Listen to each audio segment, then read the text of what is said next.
What's going on, everybody? Happy Monday. How are you? How we doing? Of course, every Monday usually goes when I get up here to do my stream. My stream always fucks up. For some reason, I have no sound. But anyway, I think that happened last week with Roman Reigns. But anyway, we are back up again for the second night in a row, off the heels of Evolution. Damn good show last night. Thanks for those of you who joined into the stream and hung out. All right, we are up. We are looking good. A lot of people in here right off the bat. All right, my Raw stream is not currently up at the moment. I've got a backup TV if I need, so if anything crazy happens in the next 30 seconds, let me know. And I'll come down here to the chat and say hello to everybody. We're getting some boos so far. Let me go get a backup plan in place here for us. All right. Just had to jump up and turn this on here. All right. All right, so the same thing happened to me last week. As soon as Raw started, all of a sudden, it was the exact same problem. All right, well, I currently have no sound, so I'm just gonna reboot that and put the show on over here. God damn, how does that happen every 2 weeks in a row? I just had Modern Family on. I could hear everything. All right, we'll just get... Same exact thing happened last week. It's like my TV knows I'm about to do some streaming. All right.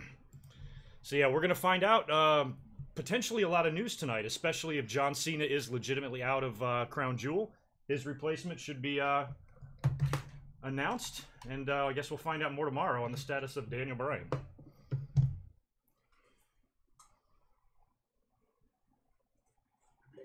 All right, we're doing a little recap of Roman Reigns' speech from last week.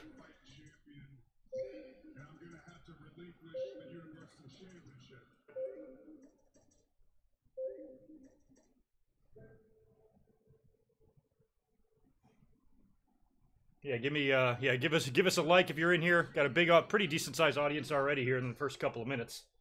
So yeah, we'll see what, I mean, technically tonight it's kind of fun. It's a post pay-per-view show and it's a go home show all at the same time.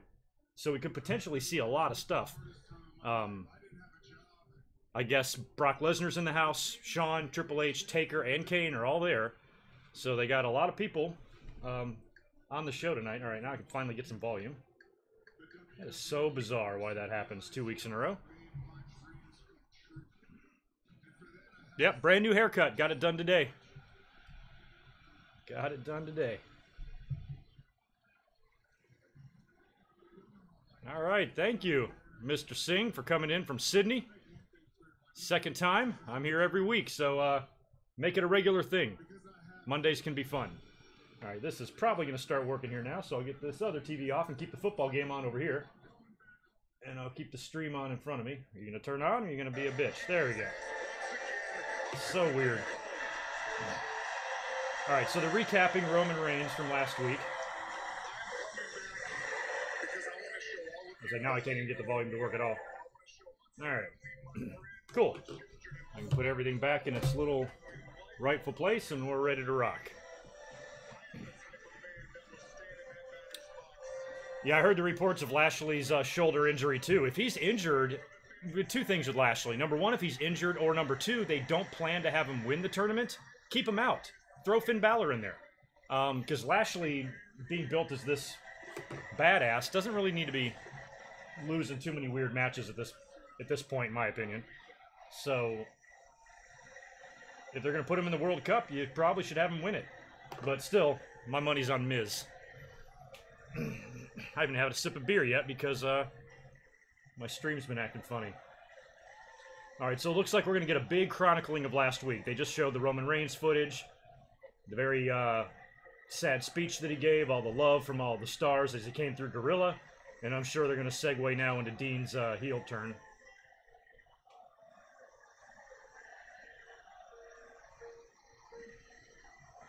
Still kind of reeling all over that. I mean, it was only 7 days ago that we dealt with that.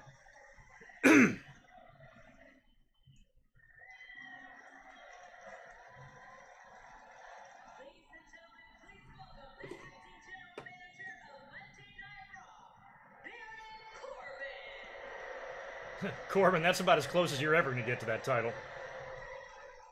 God, he looks terrible with it. God, that could be a glimpse into our future.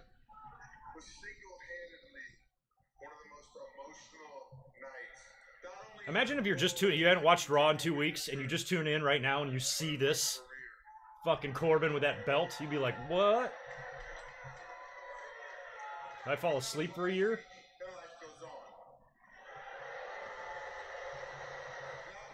Yeah, that belt over Corbin's shoulder definitely makes you miss Roman Reigns. I'll agree with that. But professionally, if he comes back, I hope it's not to Raw. I mean, You're such a douchebag, Baron Corbin. come on. You know this looks good on me. Yeah, if Brock is in the house, he might have to come out right now. It's good too. And Roman Reigns made my job very difficult. That's why it'll be. Oh, here comes Brock. Well, I hope Brock, you know, murders him. Would be kind of cool.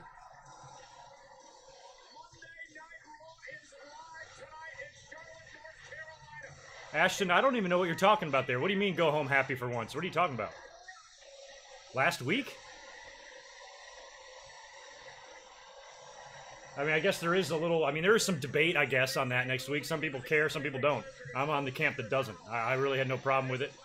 I thought it was a pretty awesome heat for Dean Ambrose, and knowing Roman Reigns, I'm sure he's completely fine with whatever they did. If the man who's actually sick doesn't have a problem, none of us should have a problem.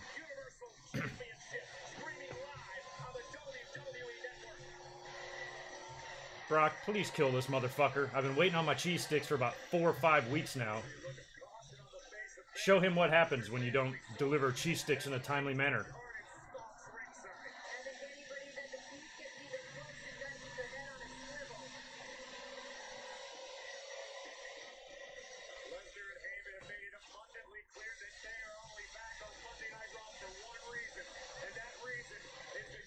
I was expecting Ronda to hit the ring first tonight, but I'm not really going to take issue with it. Plus, if Brock is there, they need to get him out here so he can get on a plane and go the fuck home.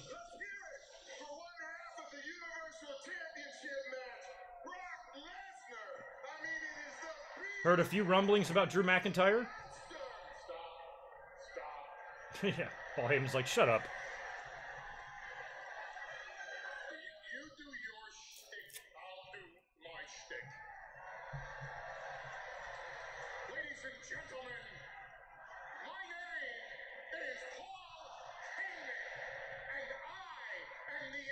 Oh, relax, Sammy. Jesus Christ. We got a 3-hour show, man. God, you guys are so fucking weird about everything. Everything makes you mad. It means absolutely nothing. Nothing. Zip. Zero. Zilch. That Ronda did not open the show. Does not matter. There's been plenty of times after a champion closed out a pay-per-view, they did not open the next night. Plenty of times. So, just relax. Now, pick your battles.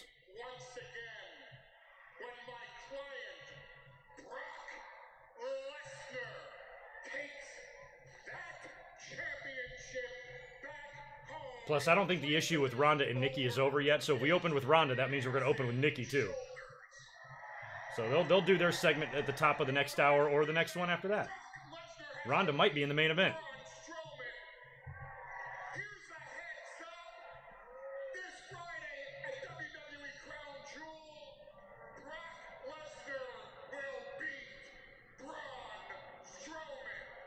They're going to do a non-finish, man. They have to. I do not want to see a new champion crowned in Saudi Arabia. I mean, Drew McIntyre could interrupt at Crown Jewel. Just sabotage the whole match. They could do that.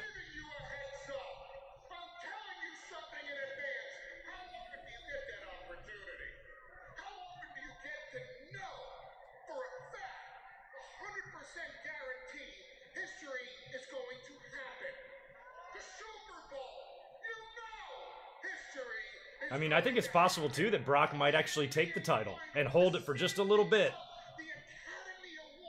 You know, maybe Vince was just like, hey, we got a situation on our hands with Roman Reigns. Can you come back in for a few weeks, hold the belt, let us do a transition thing? Never know.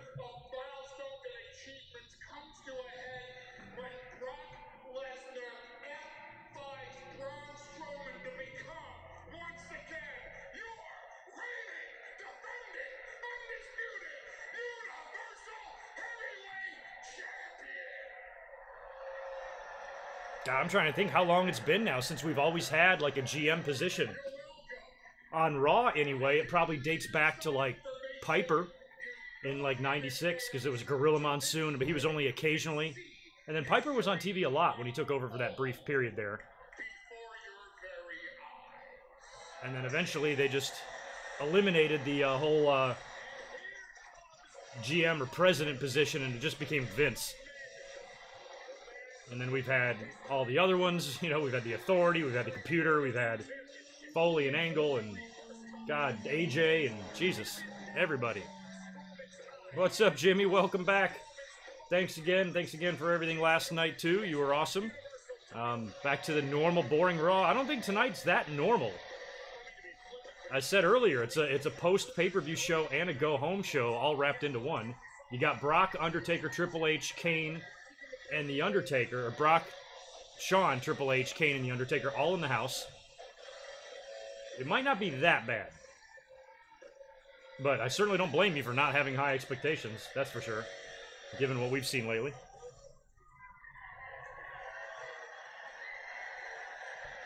Yeah, Jack Tunney, too. I'm trying to think if he made any presidential decisions on Raw. I don't think so. I think it was right around 93 he was... No, 94. He was gone like 94. So he might have been on Raw. I think he was there for the Bret Hart Luger coin toss.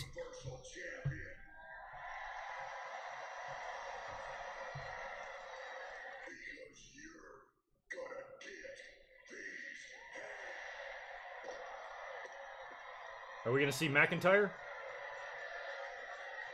Look at Corbin. What are you going to do? You going to stop him?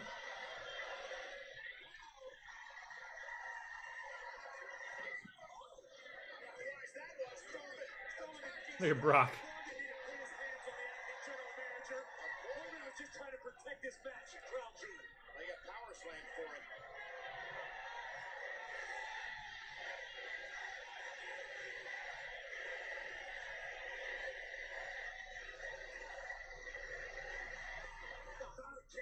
Brock's got the title now. Man, it's like we went back in time just a few months. I'm not ready to see that again, Brock with that belt. We've had Baron Corbin and Brock Lesnar as champions so far in the same segment. I saw that it was National Cat Day. I should have posted a picture of the little whippersnappers. They're both MIA right now. Braun, look behind you, dumbass.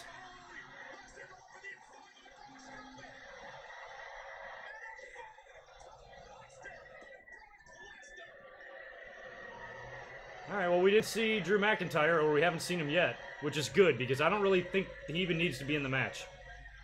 McIntyre can get his shot. His day's coming. No need to rush it on Friday.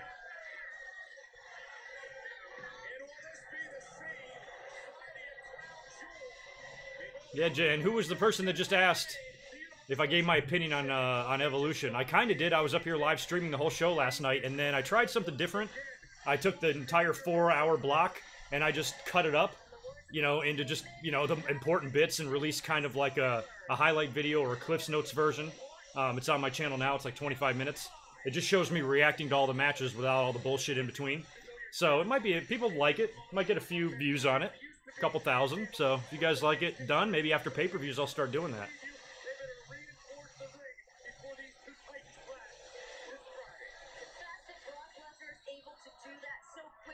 That belt is in the ring. Somebody better get it. You're fine, Braun. You landed on your hands and knees with that F5. But thanks again, Jimmy, for all of that.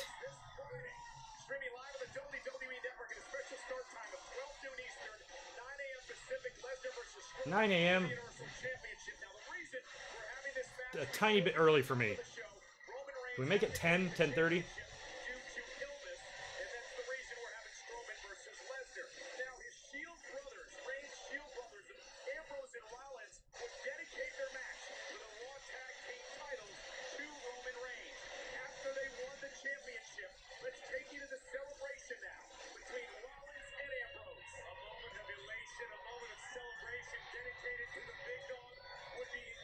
Still, I mean, you got to address the tag team title situation now, too. I mean, are they going to vacate them? They have to vacate them.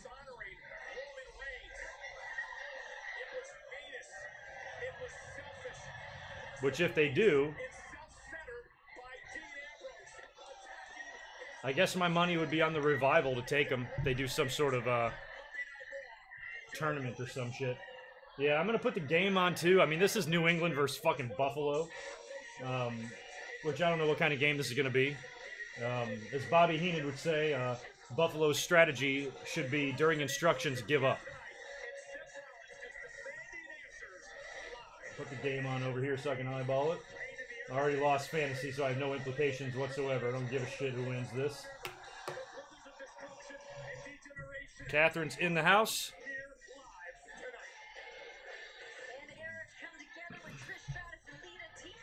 It's National Cat Day, Catherine, and I forgot to put a picture of my two little shitheads up on Twitter.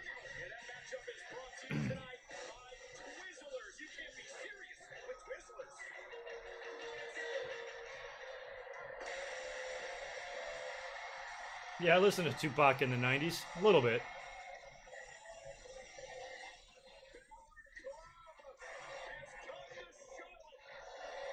Oh, they're in Charlotte? How about that? I didn't even realize that that's a building I've been in many, many times. I don't think they've built a new one. I think it's the same one. I watched Stone Cold Steve Austin win the WWE title on that building.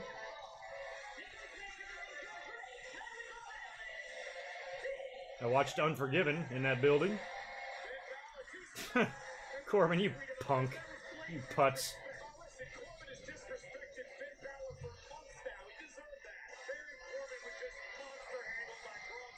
Man, Jimmy, I'm so happy for you guys that, like, at least with these type of shows, these big super events that they're doing overseas, for all the other fans in the world that have to just suffer through these insane hours watching pay-per-views, staying up late, waking up early, it's nice that you get a little break from that. That's why I was laughing last time around during the Super Show. I was like, I don't want to stay up late or get up early, and everybody's like, now you know how we feel. I'm like, yeah, I know. Sucks. You guys deserve it. Tito's kind of a shithead, Catherine.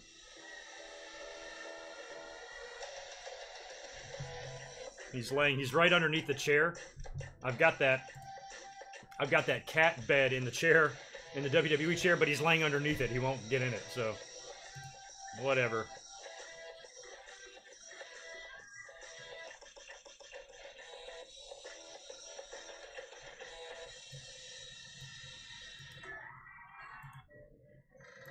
Gabriel Pelosa's okay. I won't regret it. I'll listen to it. Yes, this is the live. I don't know what that means, but yeah, kid next door, this is the live. It's me, live. By the way, I should warn you, I'm a little bit worried. When I was getting everything ready for the stream, my webcam was just stopping in and out. It was just freezing. It was dying. Maybe not dying, it just was turning itself off. So far, it's on, it's working, so if I cut out at any time, I've got another monitor pulled up over here where I can eyeball it, but I'm not sure if it's the camera or what the fuck, so I might have to order another one. If it goes off here tonight, I'm going to get right on Amazon tonight and get me a new one. If it works, then maybe it was just some sort of a fluke thing, but it did turn off. Pretty good audience in here, 400 people. If you're new, I'm up here every week. Just about every Monday Night Raw. You can always find me here live reacting to Raw, so make sure you give me a subscription. And click that like button. Get these likes up. And next stop on the channel for subscribers is 24,000. So be one of the 24K on here and give me a sub. Otherwise, people, like, you don't want to get on Catherine's bad side. If Brittany is in here, she'll straight up cut you. Half my mods, probably not a good idea to fuck with them either. So you might just want to subscribe just to keep yourself safe. So go ahead and hook me up. Little Gregorio, plan is to do a meetup in LA. I've only had a couple of people kind of contact me, so right now the plan is we're probably going to be somewhere watching TakeOver because we're not going to the show. So once I figure out where that is, I'll let people know. They can stop by, have a drink. And if you're not old enough, have a grilled cheese sandwich and come say hi. And we'll be watching NXT. Other than that, you're welcome to hit me up. My DMs are wide open on Twitter. So you're welcome to message me if you are at the show and you want to swing by where my seats are. You can do that too. The only gathering of any kind I think that we have planned is we're going to Something to Wrestle on Saturday, and then prior to Survivor Series, the No DQ guys are doing a meetup, and I told Aaron Rift that I would definitely stop by.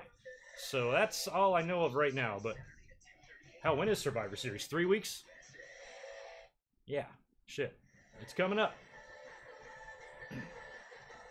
Oh, see, there's Evolution, for those of you who thought that they forgot about it. Man, that show was solid. I mean, I thought it was entertaining. We had fun watching it. Wasn't great, but hell, you know, based on how bad the fans were shitting on it prior to the show, it sucks, it's going to be the worst thing ever, and they're going to put the belt back on Charlotte, and they're going to bury Ronda Rousey. I mean, the crazy shit that y'all were telling me. And it turned out to be a pretty fucking good show.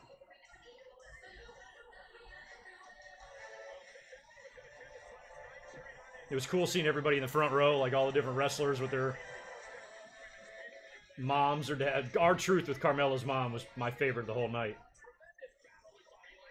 Is this going to be a rematch? Is Lashley injured, or is he going to be coming out here to face Balor?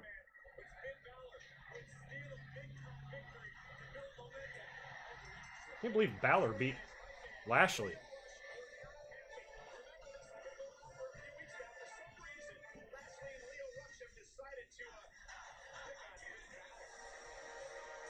All right, here comes Lashley. All right, so still no announcement about this World Cup with John Cena. I'm curious, maybe they wait until the fucking pay-per-view to announce it. I don't know.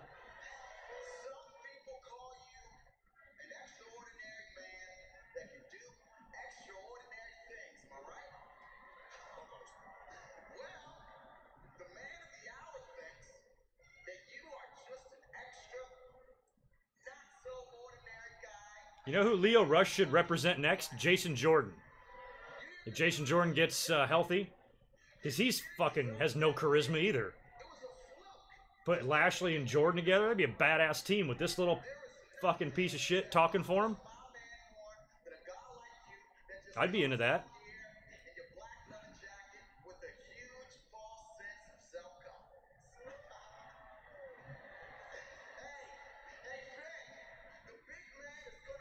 I don't think they hire stunt parents.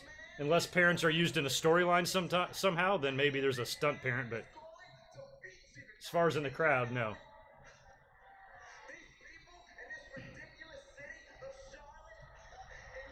I think the real reason of Dean's heel turn is because it's just time for him to turn heel.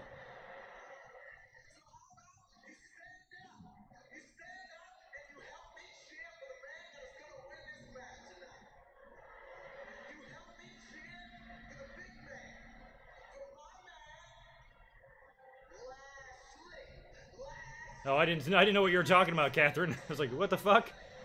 Your bubble bath plans are no more? We're all showering with you? All right, hope you got a big-ass fucking shower. Better be like a walk-in, like one of them gym showers. All right, here comes Lashley.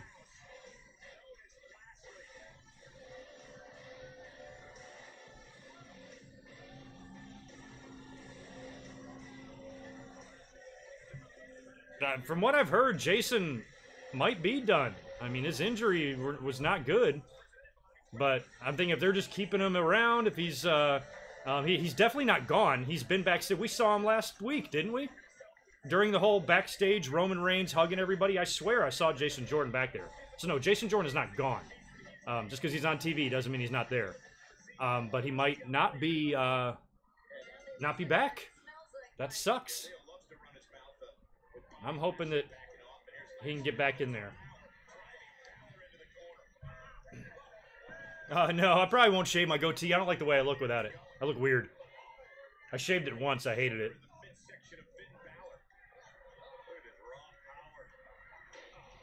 Thanks, Barry, for the super chat. 99 favorite pay-per-view. Probably go... Fuck. 99. I'm gonna go maybe... None of them were that great. God, I was at a couple of them. I was at King of the Ring and Unforgiven. Neither one of those were too good. Oh, no, I was at 3 of them. I was at WrestleMania, King of the Ring, and Unforgiven that year. All 3 pay-per-views were not very good. Royal Rumble was not very great. The Rumble in 99, not my favorite. I'll probably go Valentine's Massacre. Backlash, Austin and Rock with the belt and the whole deal was good. 99. Fully Loaded. Is that the one with the Jericho Benoit? No, that was 2000, I think. Fully Loaded 99. That might have been like Taker and Vince or something like that. Yeah. Armageddon was fun with Triple H and Vince, right? Or is that 2000? My fucking timeline is off. I like the one where Stephanie turned on Vince. Pretty sure that was 2000, or that was 99. Yeah, the pay-per-views, now that I'm thinking of them off the top of my head, they weren't really good. The next pay-per-view after the October pay-per-view, shit was going down. I mean, think about everything you had going on during that time. In a 3-month span there, 99, between SummerSlam, which was also not a very good show, and Survivor Series, you had Austin getting hurt, and you had the Jeff Jarrett debacle, and you had Russo and Ferrara leaving for WCW. So then they scrambled at Survivor Series, put the belt on Big Show, and from there, Triple H, I think, joined up with Stephanie at Armageddon, and then I think on Raw, right before the end of the year, he won the WWE title. Maybe it was the beginning of the year. Oh yeah, that might have been the 6-man. So yeah, I'm gonna have to go Armageddon, or maybe the Vince and Austin cage match thing, the debut of Big Show. Maybe one of those, or Backlash. I don't know. I thought a lot about that, didn't I? Holy crap! Oh yeah, no, 6-man was 2000. You're right. Yeah, that was when Angle was champion. Sometimes 99 and 2000 run together for me. I don't know why. So bizarre. 99 had its good spots. I was at a lot of shows in 99. Like I said, I was in Charlotte, where they are tonight, for Raw. Watched Austin beat Taker for the belt the night after King of the Ring. I was at the King of the Ring as well. I was at the taping right after that in Fayetteville when the Hardy Boys won their titles for the first time, beating the Acolytes. I was like in the 4th row for This Is Your Life. Still a record-setting segment on Raw. So it wasn't all bad. We had the debut of Jericho that year, which was fucking awesome. So yeah, 90. I think 2000 was just far better. I mean, 2000 right off the bat with the Royal Rumble was a fucking awesome show. Backlash 2000 was off the hook. Judgment Day with the return of The Undertaker was great. SummerSlam 2000, I was there. Another good show. Yeah, 2000 was hot.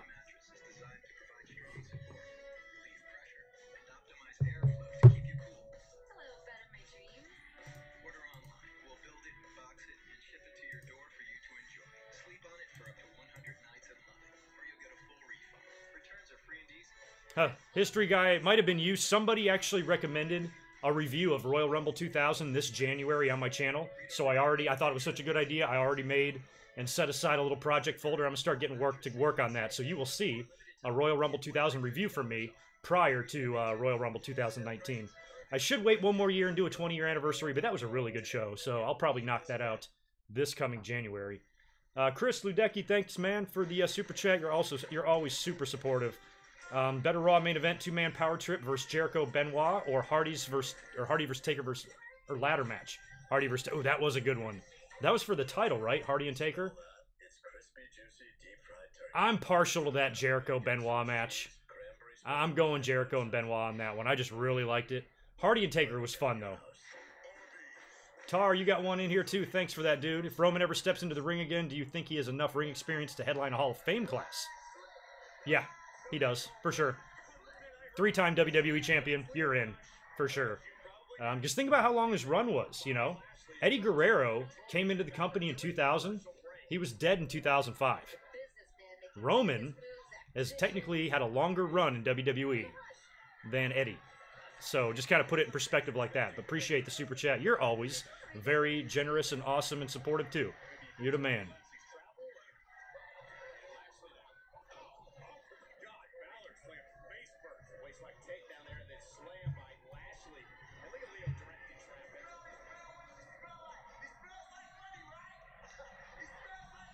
When you think about it, a lot of those big stars, their runs weren't that long. Austin's was short. Rock's was short. Austin was from 97 to 02. Then he left, came back for one match a year later. So you're talking 5 years for him, probably 5 good years for The Rock until he came back there late in 2011.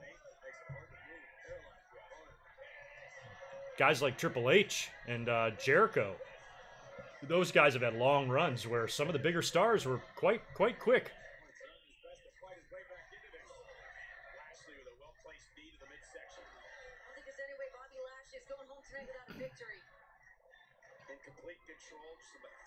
I mean, hell, when you think about it, Bret Hart, you know, he was in the WWE for a long time, but he didn't win his first title until 92, and the screw job happened in 97. So he was only a 5-year top guy. Then he was back to WCW. Then he was in WCW working for the fucking U.S. title.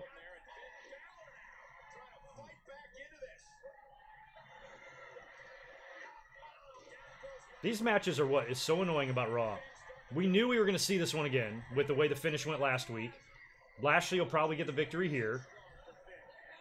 And it's just one of these, like, this is literally the definition of just a time-killing little mini program for 2 of your top-ish guys to do. Means nothing. They're not even... Neither one of these guys are currently booked for fucking Crown Jewel, correct? So... what's the fucking point of this? There's no pay-per-view match to be had. They're not working Crown Jewel. Survivor Series, they'll probably be on opposite teams or something. There's no belt on the line. There's no personal issue, or no reason for it. Yeah, fix your headband, Bobby.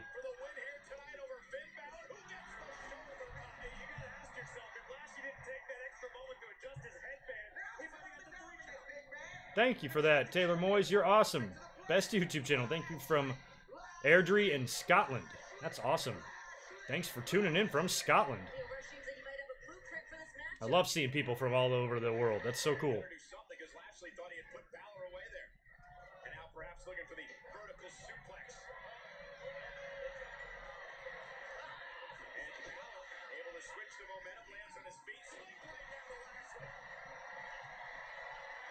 Hey, Details, stop chiming in with the random things that you hate. Nobody gives a fuck. Trust me. Get over yourself. Get a life. Thanks again, Jimmy, for that. That was, see, well, I love that match too, but there actually is no buts. That match was awesome, but I feel like that should have been what we got at WrestleMania, you know? That should have been the whole thing. Fuck the four-way and Foley and Linda and Stephanie, everybody out there. Rock, Triple H, that's your main event. Oh, we got a DQ, all right. He was about to coup de grace Lashley, and Leo pushed him off the top rope. So Finn Balor's going to get another win here via DQ. Which means we get another match next week on Raw, guys. Or a kickoff match at Crown Jewel, one or the other. Yeah, that Backlash match was badass, Jimmy. Sure wish it would have been at Mania, though. Oh, Lashley's going to go continue the assault on Balor. I don't really care about this angle at all. At all.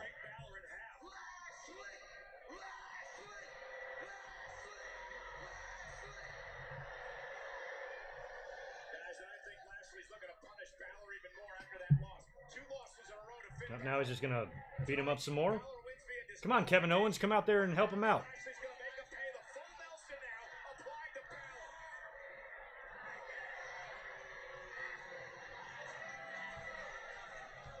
Favorite I Quit match, Darren. Thanks for that, man. Are I Quit matches and submission matches the same thing or not? Because the king of them all is Brett and Austin. But I don't know if that's really an I Quit match. I think that was more of a submission. I Quit matches are with the microphone.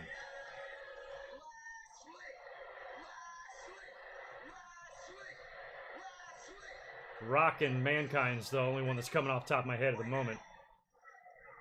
We get the point. Leave him. Are we gonna get some interference or what the fuck? Oh my god. A run in, nobody's gonna help out Balor? Bailey, you wanna come out and do something?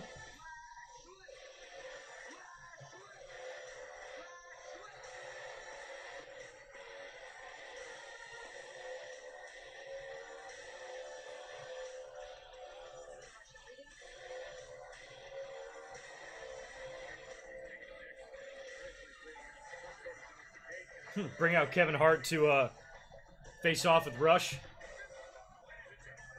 I don't know who's taller in that one.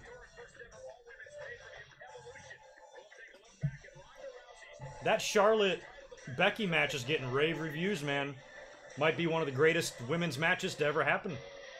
I agree with that. They fucking killed themselves out there last night.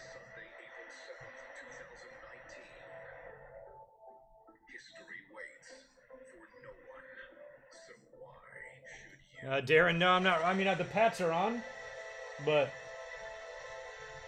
these are two teams I don't care about. But it's pretty good to be a sports fan in Boston because the Red Sox won the World Series last night, and you would think that the Patriots are going to mop the floor with this WNBA team called the Buffalo Bills. But really, I don't care about either one of these teams. And I have no fantasy implications at all, so this game means nothing to me. It's dead to me. Yeah, Cena versus Orton, I Quit match. Don't think that was one of my favorites, though. Funk Flair was good. I was trying to think of one from the old days. I think that was 89 or 90. Say 80. Forgot when the fuck that was. That was good. Cena and JBL was good. That was when Cena was like the mess, right? Just completely bloody. That was good. You know the one? I mean, it wasn't a good match, but I really liked the angle. That's annoying. What the fuck? You know what? I'm gonna start smoking now, just because I hate that commercial. The one where it was either where Test debuted. It was a I Quit match on Raw. It was like Triple H and The Rock or something. And they grabbed China, and they threatened to, like, hurt China unless Triple H quit. And he's like, okay, I quit. And I think that was when she turned on him. I think that was when China turned. See how my brain works? I don't know. I think I might be right there. Some fucking I Quit match in Raw where they forced Triple H to quit. I remember liking that. Bret Hart versus Bob Backlund. Absolutely not. That was one of the worst. That was probably my least favorite Bret Hart match I've ever seen him in. Absolutely hated that. Terrible Raw, terrible match, terrible position to be on for WrestleMania. It was a nice, try at the blow-off between Bob and Bret, even with Piper as the referee, but the match just came off flat.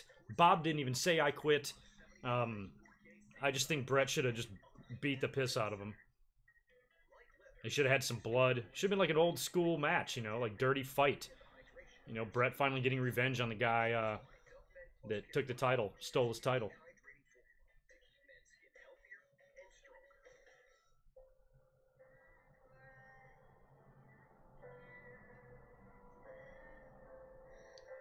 Barry, thanks again. What are you asking? Thanks for the super chat. If I wanted a This Day in History video for a year's worth of WWE pay-per-views, would I be able to do that? That'd be a lot. All in one video? Like 12 shows? I'd be able to do it. I just think it would take me forever. Because most of those shows, depending on the year you want to, I'm going to have to go back and rewatch them all. Which that takes time.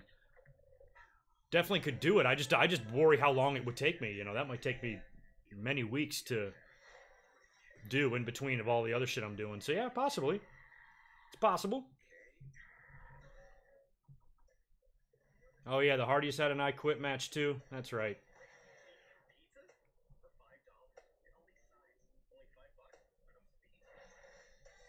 Was Brett Was Brett and Lawler, did they ever have an I Quit match? I thought they had like a Kiss My Foot match. We are drinking Stella tonight, as always, Alex. I only have a couple of these left, and then I've got some heavier beers in there. I might have to crack into those.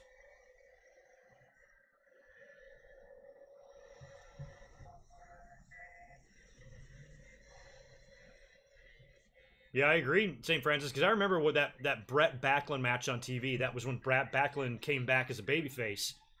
And I remember the mark in me was loving this, because I remember Backlund.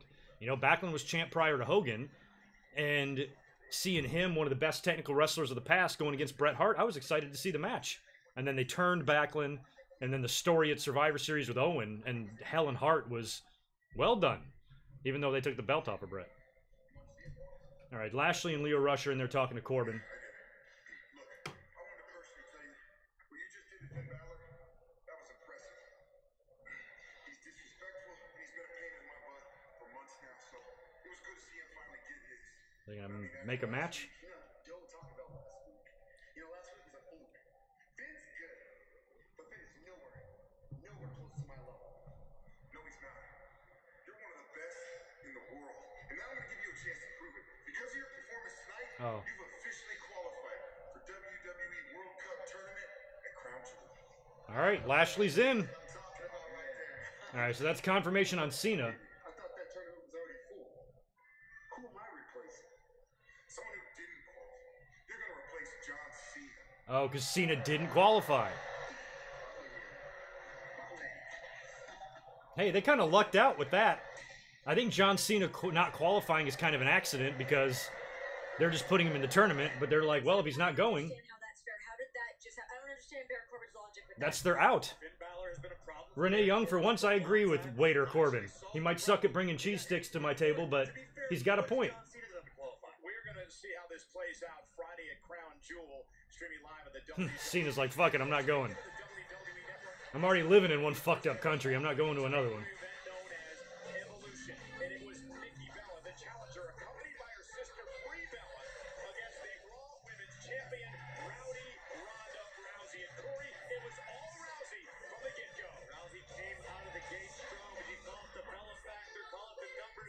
Yeah, I'm watching a kickoff for the Bills. Oh, there it goes. Coughed it up.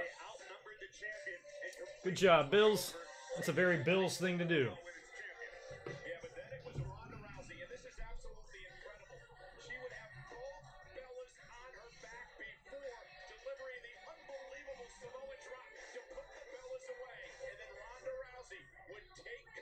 It kind of, yeah, the ironic thing about Cena is, like, it kind of works out because he didn't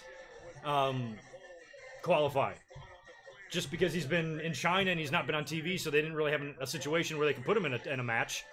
So they're like, well, we'll just put him in the tournament because he's Cena. And that allowed them a back door to technically have a logical explanation for him not being in there. You got a heel asshole GM that doesn't like him, and he's like, hey, he doesn't qualify, I'm kicking him out. Technically, Corbin has the right to do that in storyline. So it oddly makes sort of sense. Could be worse.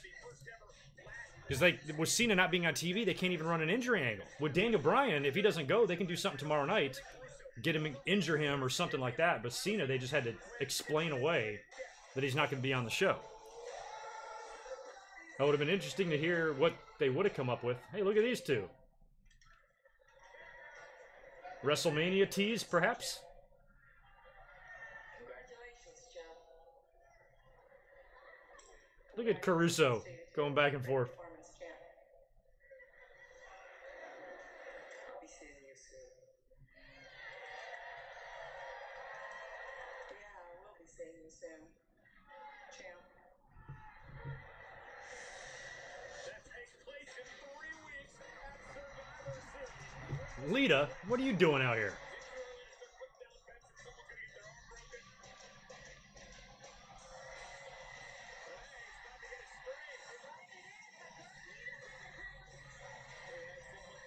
She's not gonna work, is she? If the bell rings. Is this gonna be a fucking match? Well, if they're gonna be bringing back the tag team titles or or creating a tag team titles, maybe you bring these two in for a little while. And you do a heel turn. These two women made their own bit of history, and when they Natalya, I just cannot stand your outfits. Natalya should be dressing like Ronda Rousey. Rousey looks more like Bret Hart than Natalya. What the fuck is this? A 8-woman tag?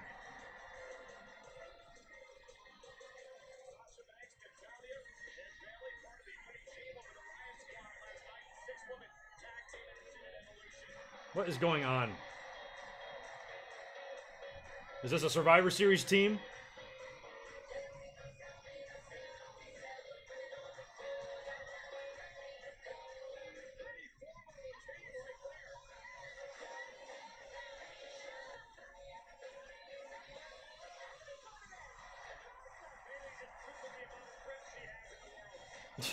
Corey Graves. Oh, 10-woman tag. All right. So it's going to be Riot Squad, Alicia, and Mickey, right?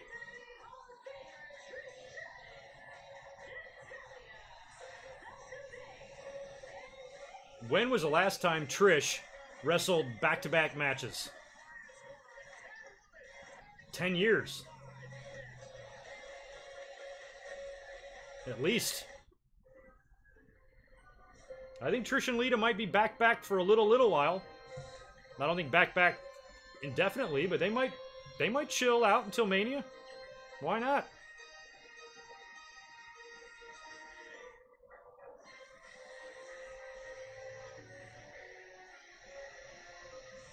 I don't know, Mike, how did it take you to get your YouTube channel going, and how long did it take you to get your YouTube channel going? Didn't take too long. First few months, I got pretty lucky. Didn't have many subscribers, you know. Probably less than 1,000 for the first few months there, but it was enough to get that snowball rolling. Sometimes that's all you need.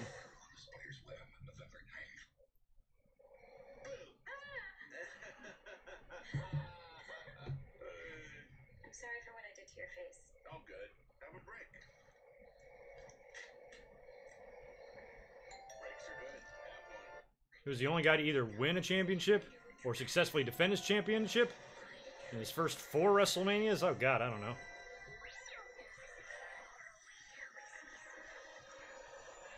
Definitely is not Hogan.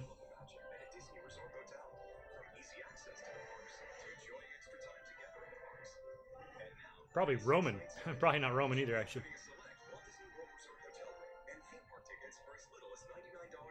Oh, shit. Are they doing that? I should have seen that coming, Sam Pibbin. Are they going to do that like Brock and AJ last year? Are they going to do Becky and Ronda? Fuck yeah. I don't care who wins. I think the match is going to be good. But I think you do just like what you did last year with Brock and AJ. Have a damn good match and Rousey goes over. I think that's all you can do. I mean, neither title is going to be on the line. Damn, they might be doing that unless they just announced it and I missed it. But yeah, good call on that. Good call. Yeah, Jordan Smith, you're saying the same thing. Did they just announce that and I missed it or something? Was I looking at talking or something? They showed the little backstage deal. They're behind with Becky and Ronda, and then they went to the entrances of Sasha and Bayley and all them. Maybe Michael Cole said something. Ronda versus Becky at Survivor Series, that should be good. Sure is weird to hear Cole say the next time we are on pay-per-view is in 4 days. Yeah. Friday is a weird time for a pay-per-view.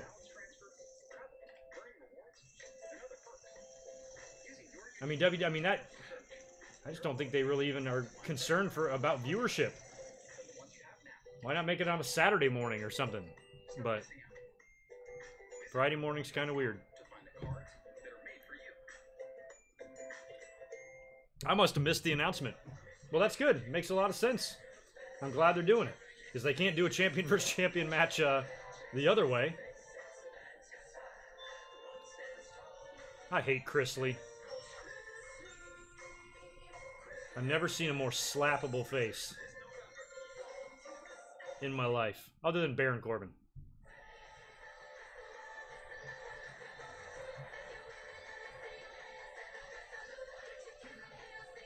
No, Terry Allen, this match is not lazy booking. It's regular booking. It's what they always do.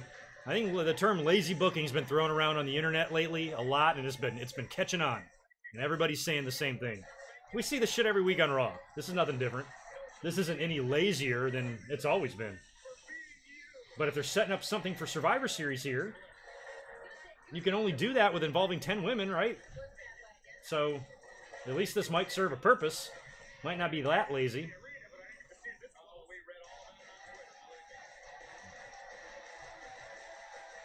I don't know if Little Bliss is going to be cleared by Survivor Series or not.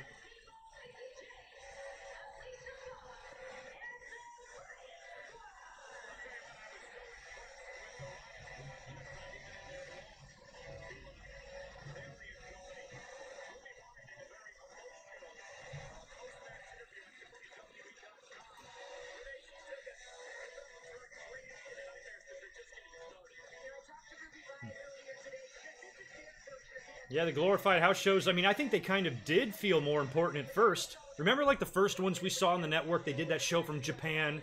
It was in that smaller venue. It was like Brock versus Kofi Kingston and Neville and Jericho, and, you know, shit like that. I liked the feel of that. But then once, you know, now you can kind of see what these shows are going to be like, and I mean, I think they're going to, it's literally, somebody put it, phrased it pretty good to me the other day. They said it's going to be a walkthrough, and I think that's what's going to happen at Crown Jewel. They're just going to go out there and go through the motions. It's going to look like an episode of 1999 Nitro. And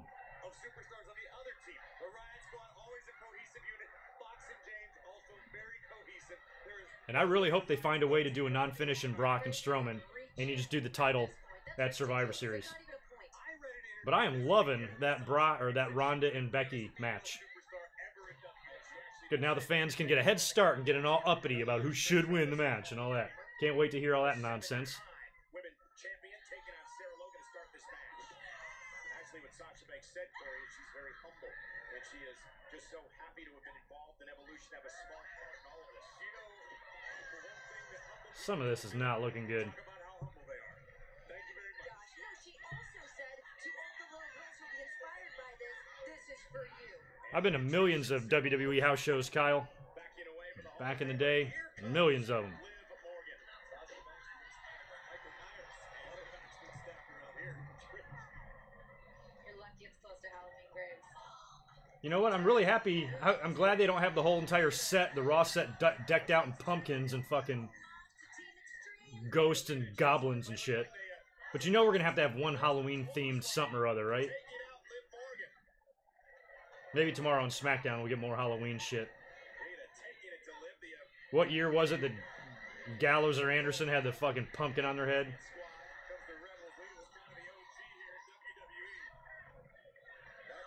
Hell yeah, down nice. I'm happy. Ronda and Becky Lynch. That's not going to be a horrible match to be in the crowd to witness, to be honest with you.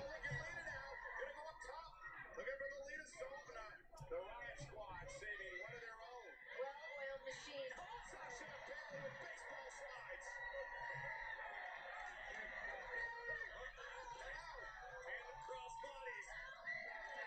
Are we going to go to commercial break? Yay.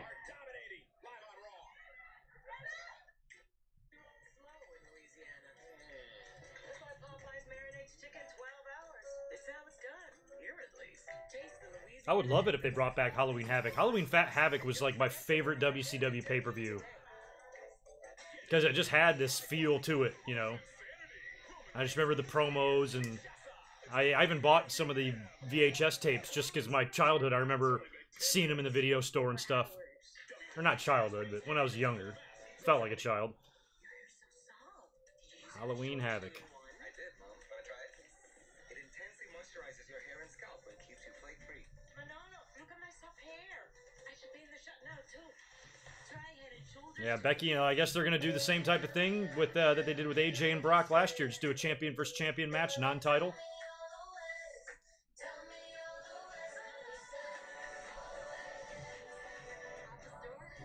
Yeah, Dawson. I'm assuming she is. We really don't talk anymore. Our relationship is over. Me and Nikki. We had a good run, but I've moved on. I've moved on a couple of times since Nikki, actually. She's like 3 chicks back. constantly changing my mind. Yeah, Lorenzo, he does. What's the date on that that UK Raw? Or the UK SmackDown? That's when he won the title. I know it was November. We're getting there. Halloween. I have Halloween Havoc 94. It went for 120 bucks. Holy shit. I am certain I have that because that's Hogan Flair, I think. Yeah, it's up on the shelf.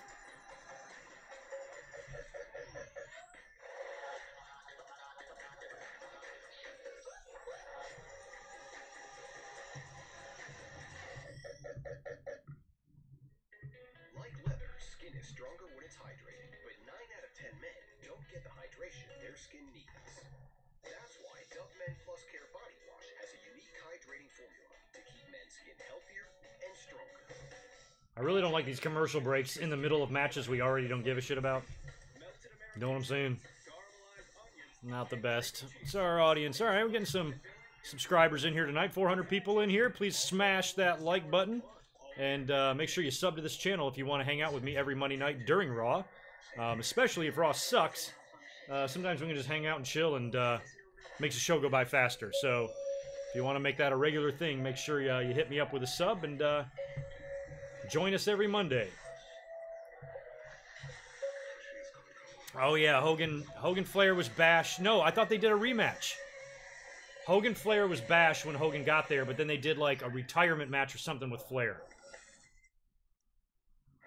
Oh yeah, but Hogan Giant I think was 95. Hogan Giant was 95, I'm pretty sure.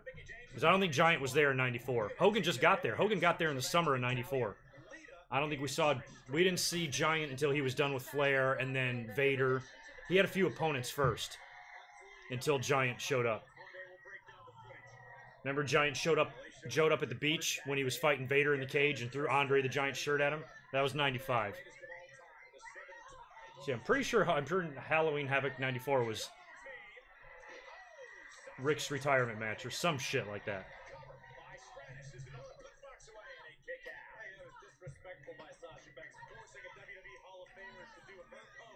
Oh yeah, give the like button a stratisfaction. A poorly executed stratisfaction at that.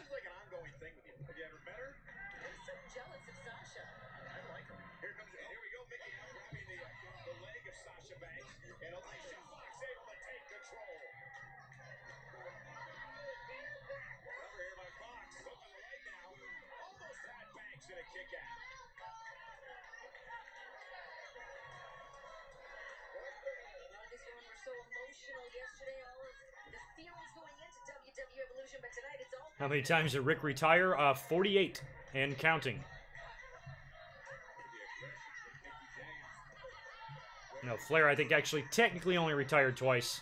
I think Terry Funk's retired a lot more than him. Mick Foley, I think, has too. So is Piper.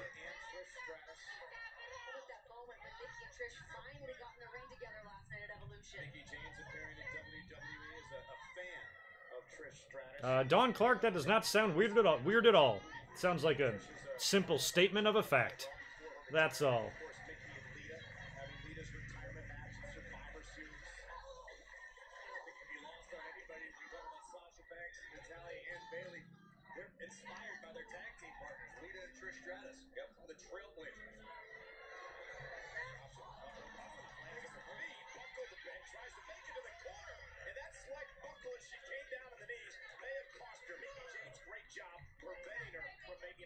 Ass envy, it's a thing.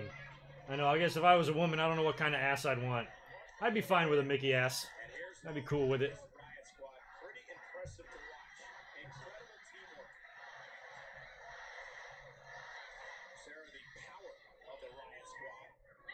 Oh yeah, Bailey's ain't too shabby either.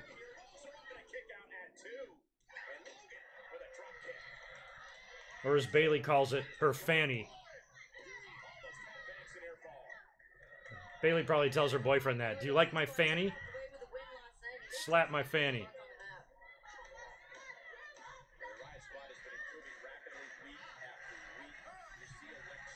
The Riot Squad sucks. Okay, proper stupids. I'm pretty sure Ruby Riot by herself could whoop your ass. My money's on Ruby. by Logan. And Sarah's impressive, Corey. Just straight up power. I'm a big fan of what Sarah Logan brings to the table. Unorthodox style, just raw power. Alexa Bliss looks straight up fucking evil right now on the outside of the ring. How you doing, Sarah?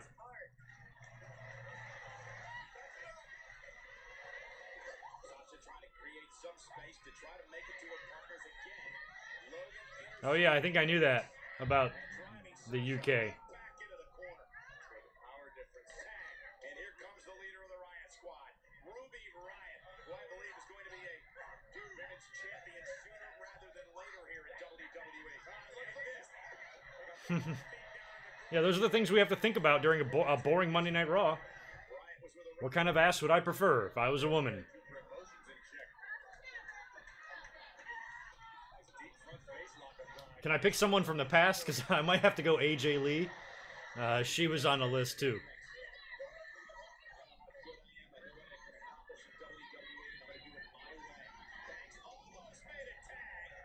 Look at Ruby knocking people off.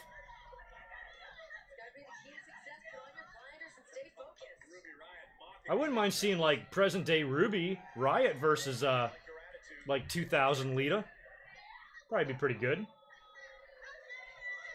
Couple like punk rock chicks or whatever. She nailed both of her girls. See, they should have had her nail the other two. Again, preventing Sasha Banks from making it to her corner.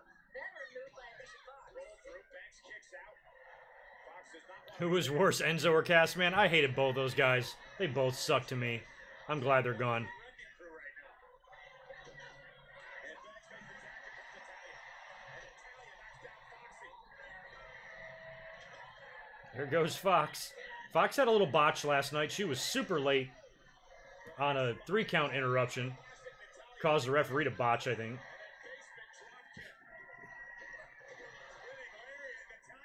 So much hair flying all around. Fox and Logan saving the matchup. No selfie like and healthy from her boot to the face. And Trish Stratus flying in from out of nowhere. Mickey James heading up to the top rope. Trish though. Mickey, I thought you'd know better by now. Oh, that was close on that Banks. head scissors there.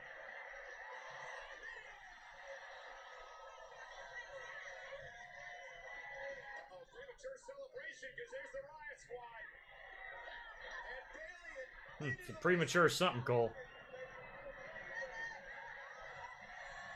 this double twist of fate. Bailey in the bloodbath. Wonderful. Bailey's gonna remember. Do I like girls like Ruby? No, not really. They're usually not what I search after.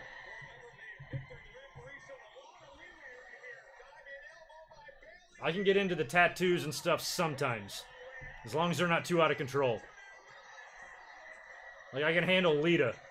I don't know, Ruby might be a bit much, though. Alicia Fox gonna make Lita pay though, maybe. Oh, well, I thank you for that, Danny Burney. That's nice of you to say. Good heart attack on Alicia. Is that going to be it? No, she kicked out. Yeah, that was kind of, we kind of came to that realization on our own. We were all, you know, hanging out on Mondays and then thinking, well, maybe I should be up here more regularly. If these shows suck so bad, we can all hang out and suffer through it together. As Alicia taps out to the sharpshooter. But yeah, we've seen the problems Raw has been having in the past few months, and every now and then we get a good show. But on the nights that we don't, at least we get to hang out here and just shoot the shit. Makes the time go by a little bit faster. We're already an hour into the show, so we got 2 hours left.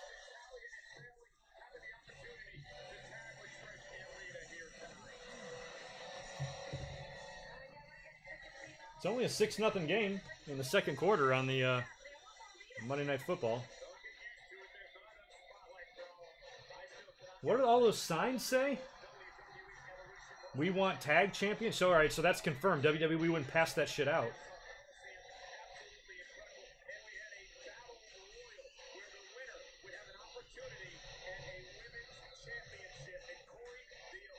That seems so bizarre to me. WWE's actually handing out those signs to fans.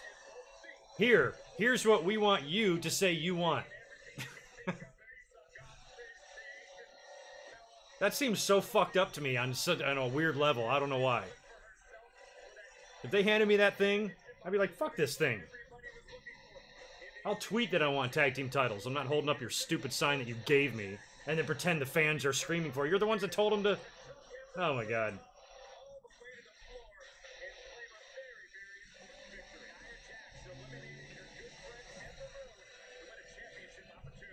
And as far as Nia's title shot, I don't know when that's going to happen. Maybe the December pay-per-view, or maybe they hold it off till the Rumble and do a rematch. How many of these little interview girls do they have? I swear, there's like 30 of them.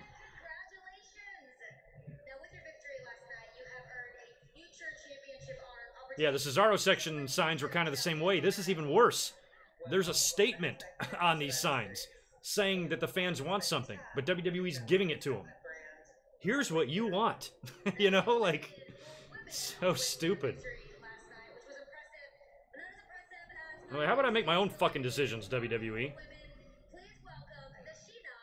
It's like, if you're gonna hand out, we want tag team title signs, then you have to hand out, we don't want tag team title signs. And let the fans fight it out. I think it was the thrill, the adrenaline, something took over. But last night in that battle royal, I got lightning in a bottle. Ember, you were incredible last night, and I'm so glad it came down to you and me. But Kayla, I won. Don't you want to ask me more about facing Ronda Rousey, about competing in Survivor Series against SmackDown, or do you want to keep asking Little Miss Lightning in a bottle some questions? Both of you shut up. Nobody cares. I get it. I haven't forgotten that when I debuted on Monday Night Raw, I was your tag team partner. And girl, I am so thankful for all the guidance you've given. Vape Lord, yeah, they're definitely passing them out. There's absolutely no way that 5,000 fans all made the same sign. I guarantee you, as soon as they're walking through that little metal detector, like, here's your sign, here's your sign. Right? They do that shit all the time, don't they? And you know what? You got your match. But here's a little more guidance. Last night when you caught lightning in a bottle, I still beat you. And I'll do it again tonight. Okay, so Nia versus Ember tonight. Wow, some pretty bold words there from Nia Jax. So much for the spirit of competition between these two women. Well, listen, Ember doesn't really have a leg to stand on. That'd be like some team in Major League saying, well, I know the Red Sox won the World Series, but we had a better team on ERA. It doesn't matter. Yeah, I was kind of rooting for Ember. I was wishing that Ember and Asuka would be the last two in. And WWE was smart. Like, they knew that if Asuka's getting eliminated, it has to be Ember to do it, because anybody else eliminates her, she's buried. She's buried forever, but Ember doing it is okay. You notice you didn't hear anybody bitching about Asuka last night? Because Ember was the one that eliminated her. WWE knows how the fans think, and they know what they're going to think before they do. In most cases. But had that been anybody else other than Ember tossing out Asuka, fans would have been all bent out of shape about it. Here comes the heel turn from Dean.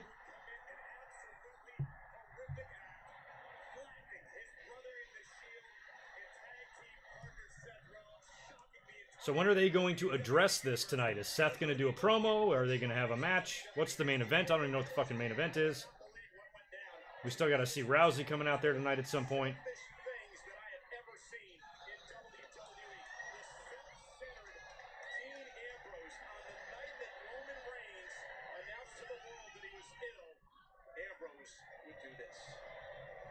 Tats are a no-no.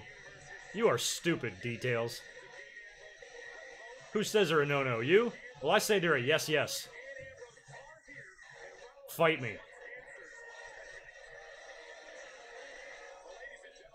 Right? I thought the same thing, Nick. It'd be cool. It'd be funny if Graves just nudged Renee. Yo, so why'd Dean Ambrose do that?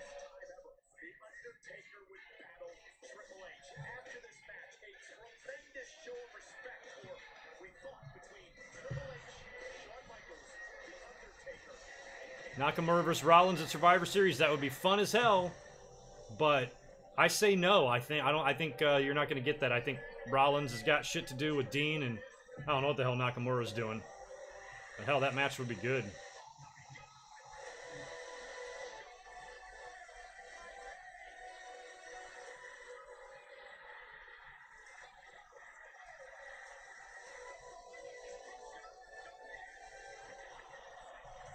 I wouldn't see somebody like Seth, wouldn't mind seeing him going to SmackDown or something and challenging and winning the title over there. feuding guys with feuding with guys like Daniel Bryan, AJ, Shinsuke, Joe, and being champion over there. Tar, you're out of here already. Back to work. Jesus. Sorry you have to go. But thanks for coming in. Thanks for the support. I appreciate it.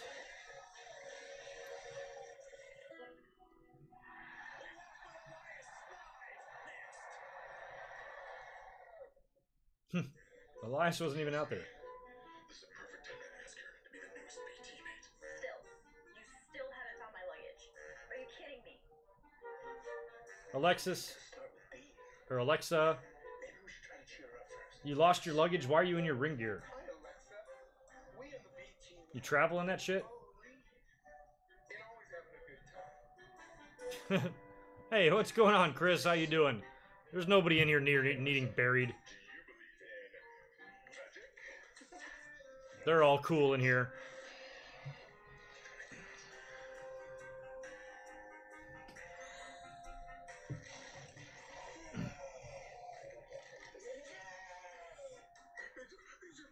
Damn, we do have a fucking audience and a half. Audiences are getting bigger. We went from averaging about 200 to 300, and the last couple of weeks we've been 400 or 500. So they're creeping up. Yeah, hook me up with some likes. Make sure you subscribe. I'm here every week.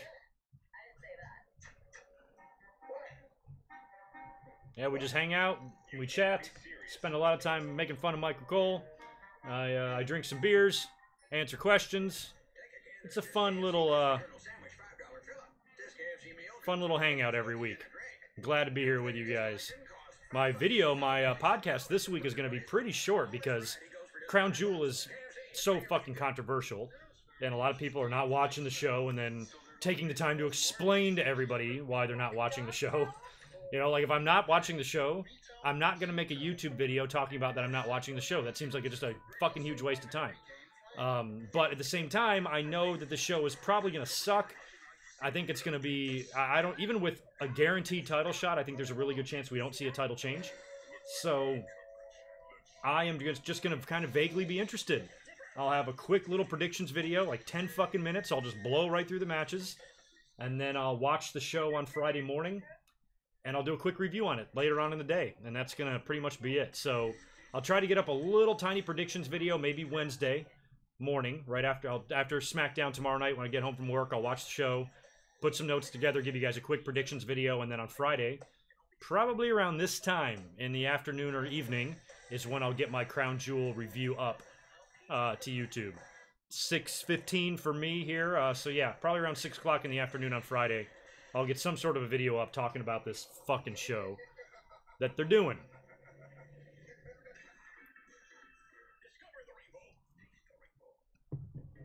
Like leather, skin is stronger when it's hydrated, but 9 out of 10 men don't get the hydration their skin needs. That's why Dove Men... Take life back. That's kind of a really upside down way of looking at that. I completely disagree with literally every letter you wrote there. But whatever.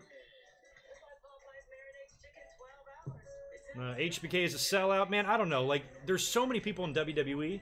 You know, none of them can be treated any different than the others. So if HBK is a sellout, then they're all sellouts, even your favorites. You know, so anybody that's going over there, especially if WWE allows the talent to say, "Hey, if you don't want the payday, you don't have to go." I mean, you would think they're not forcing anybody. The last thing they need is to be forcing people to do shit.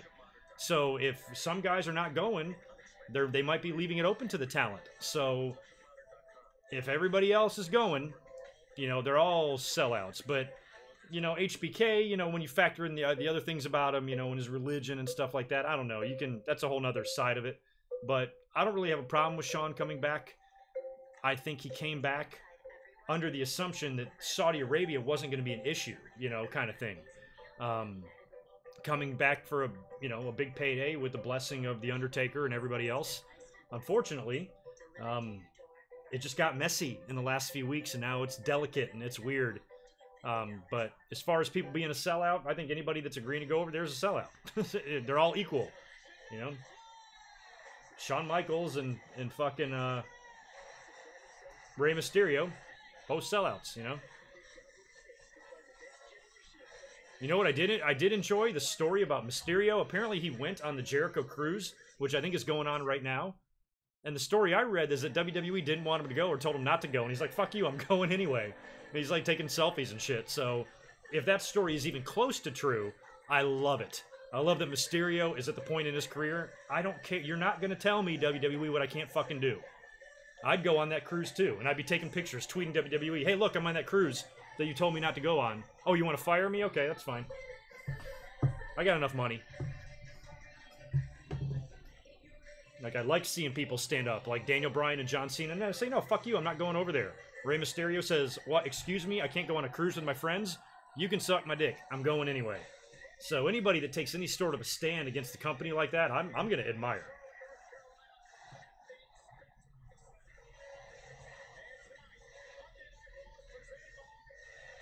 That might be a new building. That doesn't look like the one I remember in Charlotte.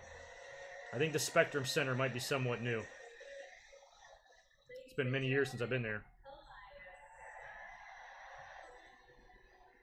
The night after Survivor Series 2001 was in that building too, or in that city.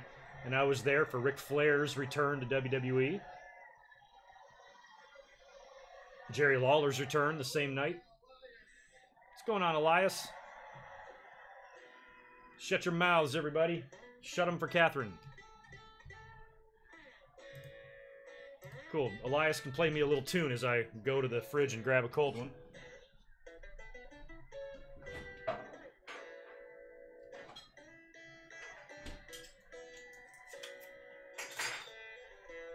Alright. Alright. Who's Elias been feuding with lately? He did Corbin, and then he turned kind of babyface last week. Last week, right? Is Corbin gonna come out?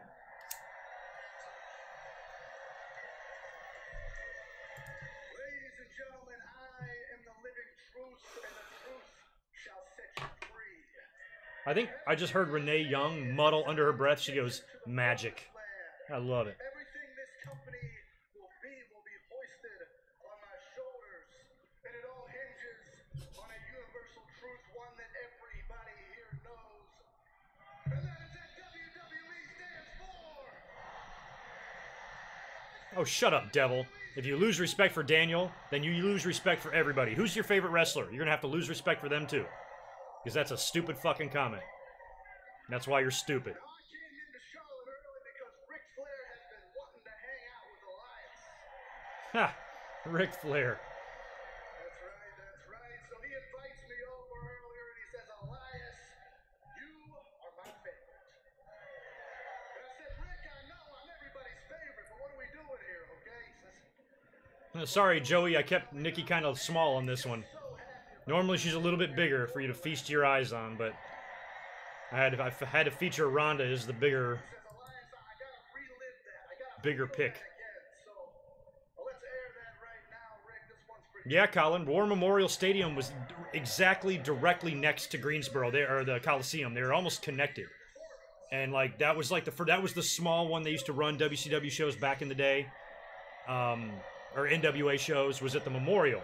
The Coliseum didn't get built till years later, and I remember they were right next to each other. But yeah, I've been in that building a bunch. Kind of miss being on the road and all the different interstates throughout North Carolina, driving all over the place, going to these shows.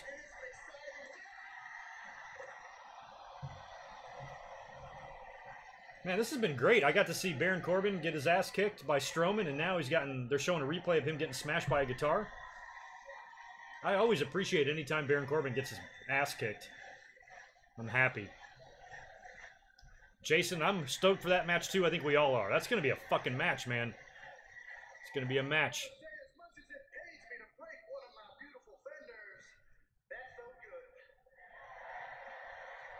Now listen, I was planning on singing a song to Baron tonight, but, you know, I thought he'd come on out here, but then I saw what happened with him and Braun Strowman earlier, and, well, he probably can't make it out here, but you know what? I mean, this song is just too good, and Baron's not getting off that easy, so, well, Elias is a giver, and I'm gonna come give that music right to Baron Corbin's face. Okay, so he's going to go in the locker room and... Yeah. Here we go. This is an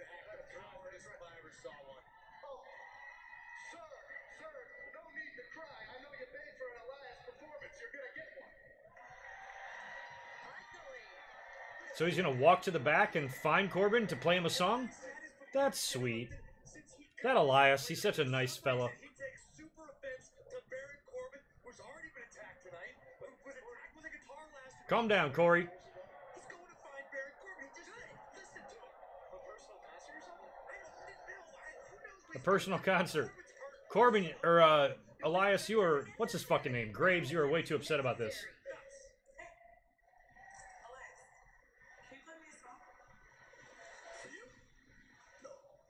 For you? No, that was awesome. That's kind of something like The Rock would say. Play a song for you? No.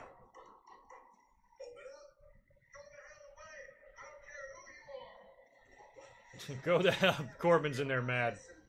I've got a song for you, but if you're not going to open up, I don't know if you're on your cell phone or not, but go ahead and silence that.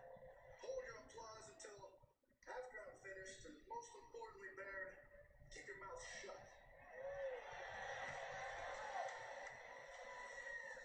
Oh, you gonna play it through the door? Baron Corbin had potential. He could have been the best. But he's a wolf in sheep's clothing, a coward above the rest. So I'll put you on your face, left you lying in the dirt.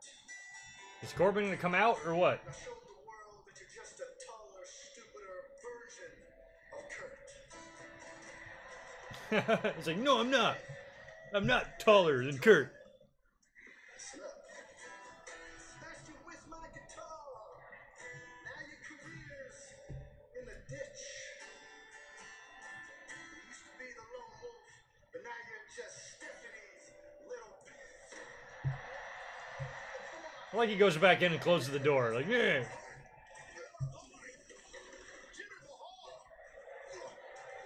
Wait, Jinder, I thought you were in TNA.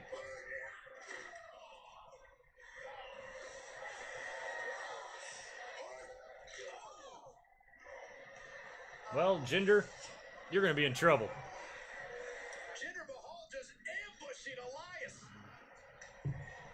Warriors just scored 92 points and a half. That's all? Only 92? Mahal just tuned you up. You better get out there for your encore. Your match is next. How is that fair? That's what you get when you mess with the acting general manager. Against Jinder next? All right, Jinder versus Elias next. Big fucking deal.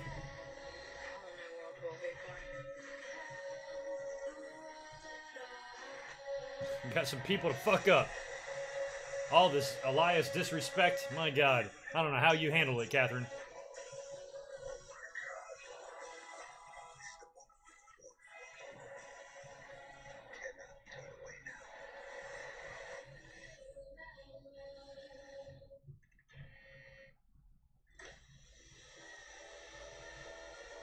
I missed the Kyoto spot last night. He helped her get that chair a little bit. That's cool. That match was fucking great.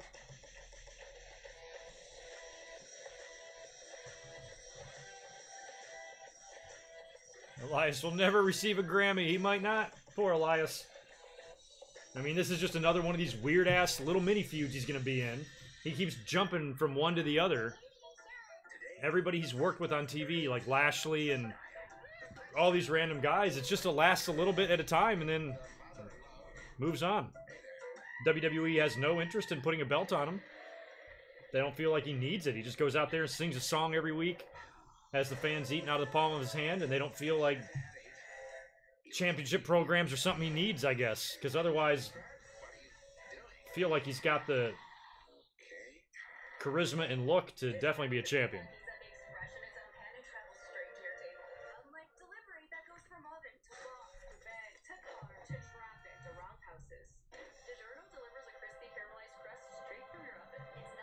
Yeah, we should all do some Jinder relaxation. Let's try his silly little fucking ways.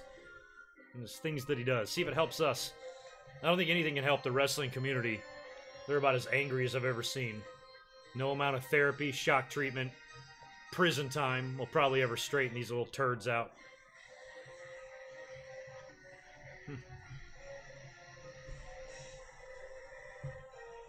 I want the Slammy Awards to come back, but only if they came back like they used to be. In the little banquet hall.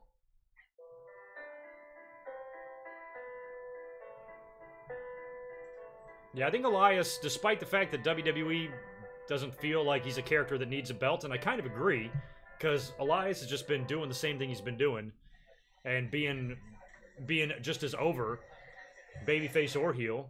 Fans are always going to chant for him, care about him, and support him, but he's not in any meaningful storylines at all. He doesn't, because he's just out there. He's just a presence on the show. So he has a role, and he has a prominent role. And I don't even know if a title belt at this point for Elias would translate into more money for him. He's got a good spot regardless, but I agree that the IC belt would look pretty fly on Elias. Ain't that right, Catherine?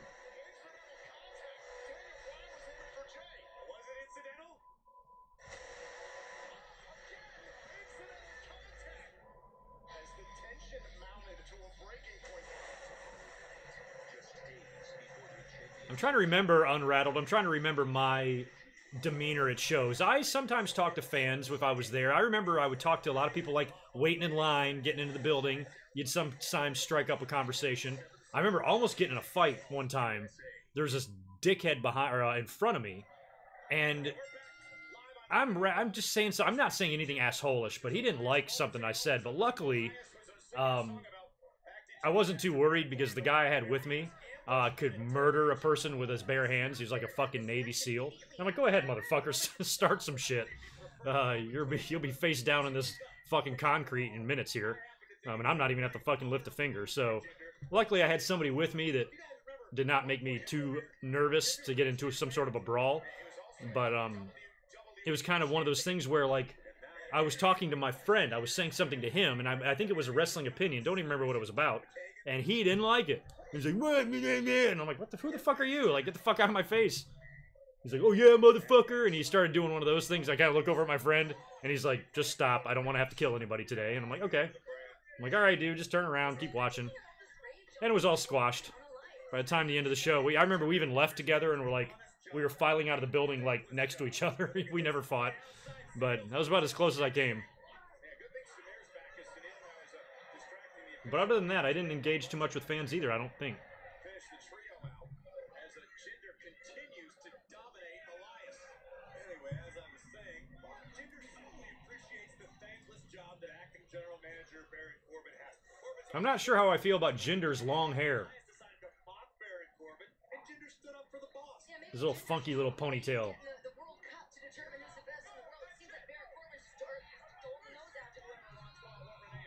Stunner that mofo.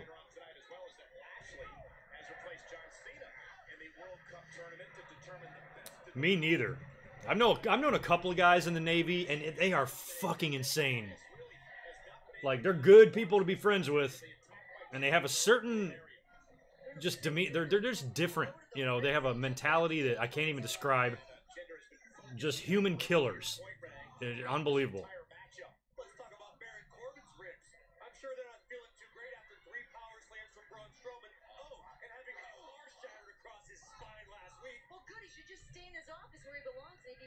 They replaced Cena with Lashley. Cena, the excuse they used on storyline is Cena didn't qualify, so Baron Corbin kicked him out. In reality, Cena, I think, just doesn't want to go to Saudi Arabia, and he told WWE he's not going, so they wrote him out.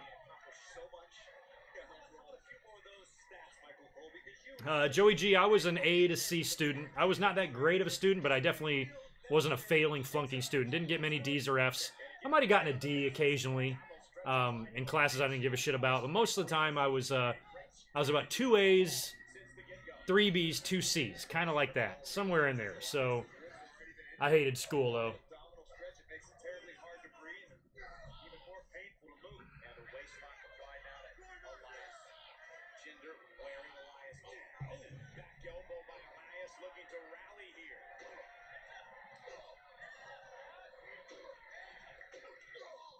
God, they're just slapping. I mean, these two are two big, beefy boys, too. I mean, Jinder and Elias are not small dudes. Especially Jinder.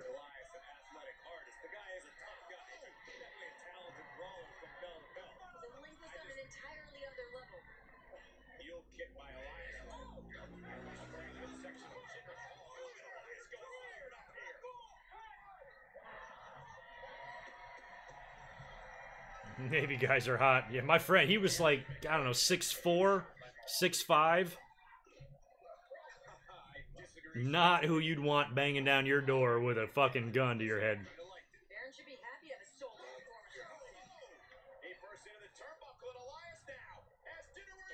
I mean, then you think about, like, you know, we sent a SEAL team in to kill Bin Laden. And I think about, like, what a normal just Navy SEAL, I mean, nobody's normal if you're a SEAL, what a normal one looks like, but to be on that elite team, you know, saying, hey, you're gonna go capture or kill the most wanted man in the world.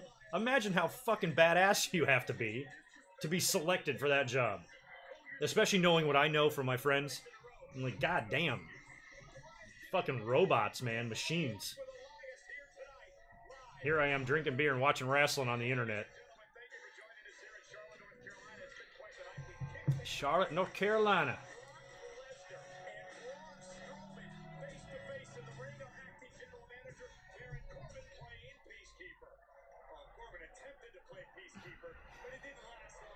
Yeah, I'm the same way. I love learning shit, but I hate school. I'd rather just learn shit on my own.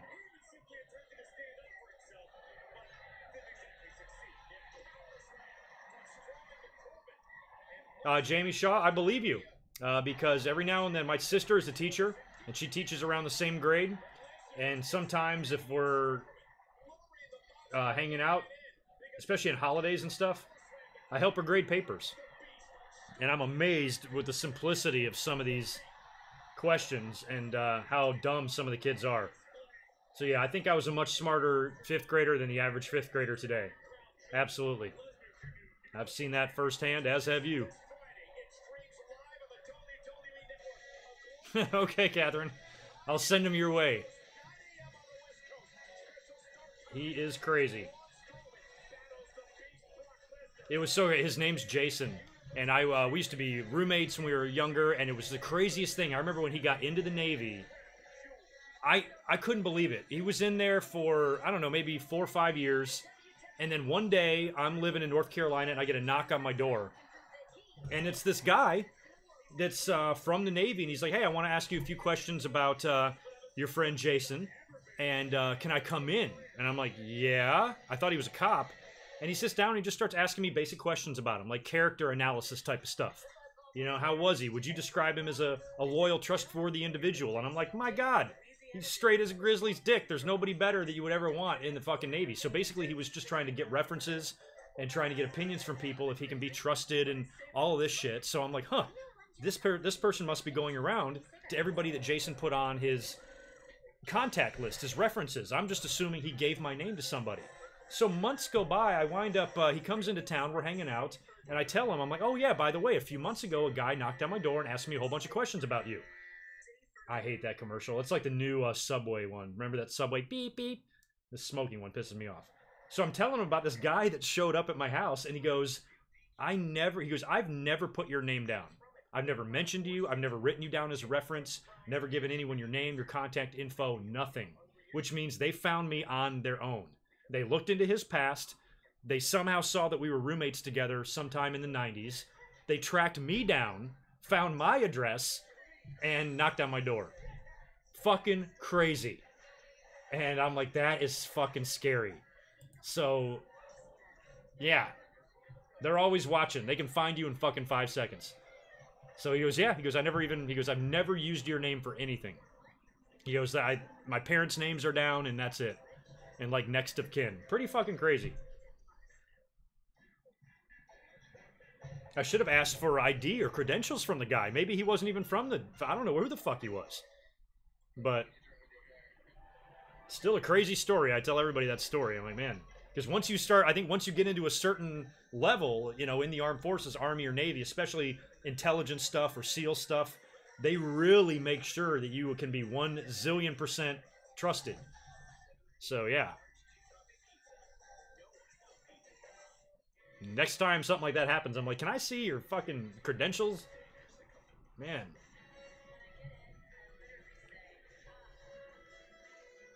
Oh, yeah, that was way before Facebook. This was probably, I'd say 2006, something like that. MySpace, but hell, he didn't have any MySpace pages back then. I didn't. Yeah, there would have been no way to find me unless they dug into his past and somehow saw our name on a lease from 1990. What year we lived together? We lived together in 95, 96. Yeah, crazy. 10 years later, somebody showing up at my door asking me about him.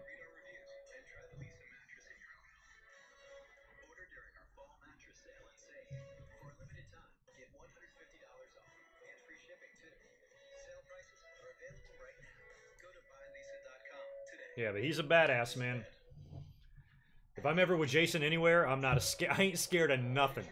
My God. I'm like, I know self-defense. I can defend myself in a fight, but I don't think I can kill someone with my bare hands. My buddy J-Dog can hook that shit up.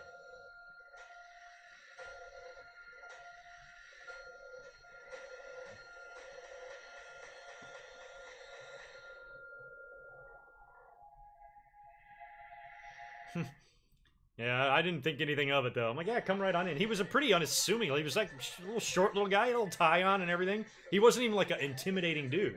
He was like he looked like he was selling vacuum cleaners or some shit. It's really bizarre now when I look back on it. I might have been a part of something that I had no idea. I don't know.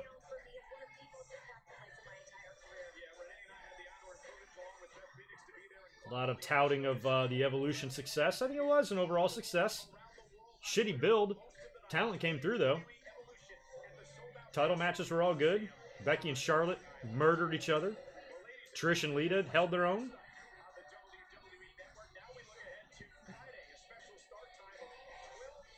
I was in the right neighborhood. I kind of tweeted yesterday that I thought they were going to do some closing segment at Evolution where everybody's out in the ring, hugging and celebrating and crying and all that shit. They kind of did that on the stage, so I was close. I had the right idea.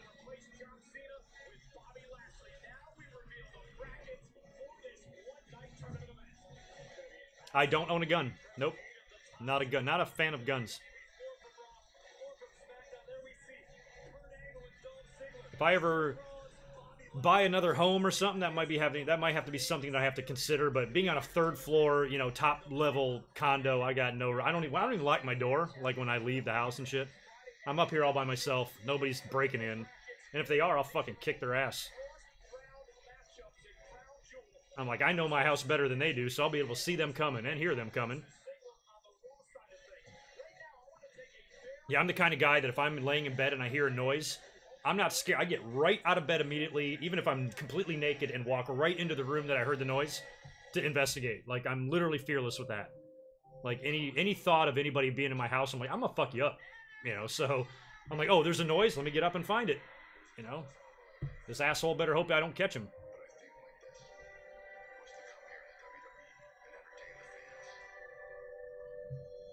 Yeah, Catherine, it's different for you, man. I mean, if I was a female, I'd be even more concerned. I wouldn't open my door for anybody. I look through the peephole. I even at that guy, I'm certain, as I've always, that's just my habit. It's kind of like seatbelt. I always look through the peephole, so I don't remember that day answering the door if I looked through the peephole or not, but I'm pretty sure that I did. I would have no reason to think that there's any sort of intruder. You know, somebody knocks on the door, you fucking answer the door. But when he came in and started asking me all my the questions like that about my friend, it was just weird.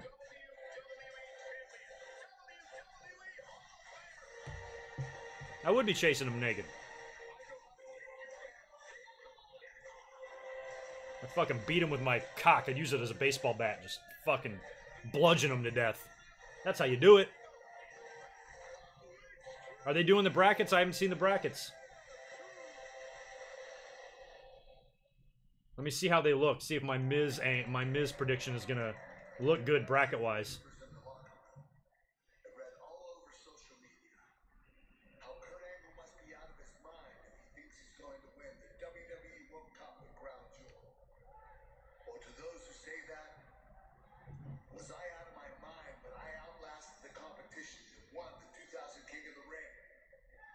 Was I out of my mind when I won the WWE Championship in my rookie year? Was I out of my mind when I won an Olympic gold medal with a broken freaking neck? Oh yeah, luckily I don't watch horror movies, so I don't care. That's why I'm not scared. I'd rather get up and find what's wrong than lay in bed scared. You know what I mean? Like, So, Seth Rollins, Bobby Lashley, and my first round opponent, Dolph Ziggler. You better be ready. Because I'm not coming to Crown Jewel to prove that I have one more match. I'm coming to Crown Jewel to prove that once again, I am the best in the world. I'd really like to pick you, Kurt Angle, but I want Miz. All right, is this the brackets? Angle and Dolph.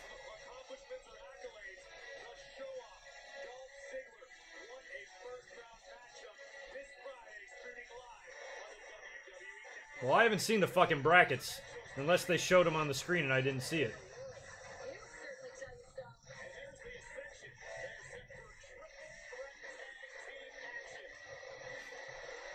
Interesting choice of words there, Catherine. Yeah, you might literally be.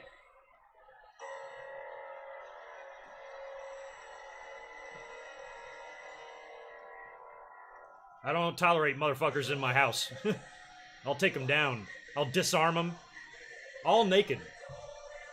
I'll defend my home viciously. Gable. Oh, so this is a legit tag match this time. We're gonna get another Ascension victory tonight on Raw?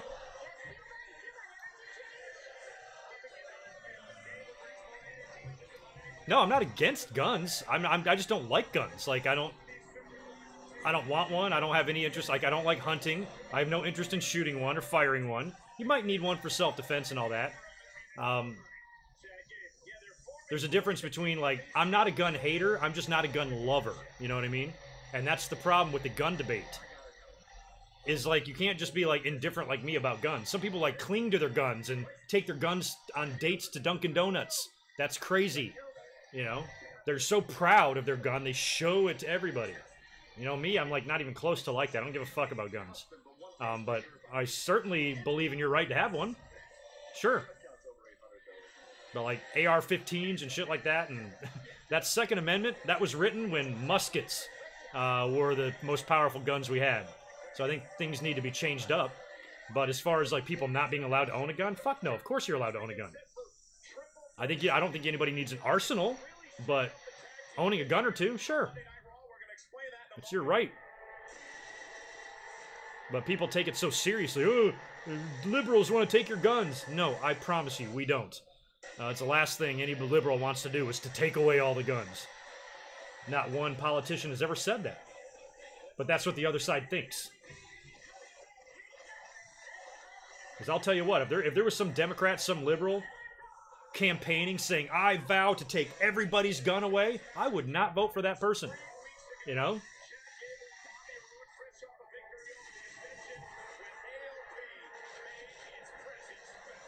Maybe one day I need a gun. You know, I don't want to have to be roadblocked. I'm just in a spot in my life where a gun is not even anything I'm remotely needing.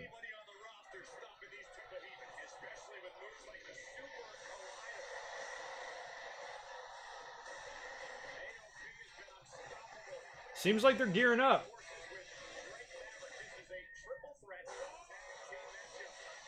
They have not said one thing tonight on Raw about the tag team titles. Have they? So, you know, if they're going to do some sort of a tournament, you're going to have Revival, B-Team, Authors of Pain, Gable and Rude. Who else is a tag team that we have right now? Ziggler and McIntyre, I think, should be done.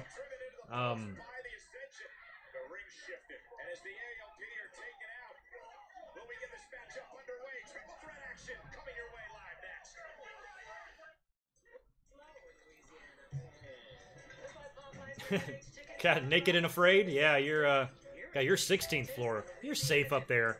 Just lock your doors. Like, I think it would be so silly. Like, that's why I'm never scared, like, being up top in, like, apartments or condos or anything. Because, like, what kind of a dumb fucking burglar is going to come all the way up here to try to take shit?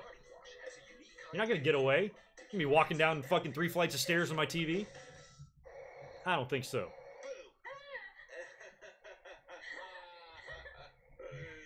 I'm sorry if Although you are in New York, Catherine, and New York is scary. I'm scared of it. It's gonna take a lot of convincing to get me to WrestleMania 35. I think it was a great idea you should stop. Our old TV provider decided to stop providing our school's games, so I bought this bad boy. Road trips every Saturday. Hey, Catherine, Max thinks we should go out because we live in the same city. Makes a lot of sense. Just take an Uber. How much does an Uber cost from New York to San Diego? Somebody look it up. Gotta be ranging in the thousands. Stay home and get every major D1 game with Dish tuned into you. Thank you, too, for those of you that hung around last week near the end of the stream when I shared some information, personal information with you. Thanks for all the real cool messages. I actually felt guilty because some of you sent me some, like, really detailed and nice and kind, like, DMs and shit. It took me a while to read through them. I responded to, like, maybe 3 or 4, but I appreciate all that. That was really cool. And sorry if you haven't heard back from me yet. I got a few more than I thought was even necessary. So that was awesome. Where are the colognes? Good question. One of them was hurt for a while, and then the other one was... Well, yeah, where the fuck are the colognes? Have they been there this whole time, employed, backstage at every Raw, or SmackDown, or whatever fucking show they're on? Seems like the waste of a plane ticket.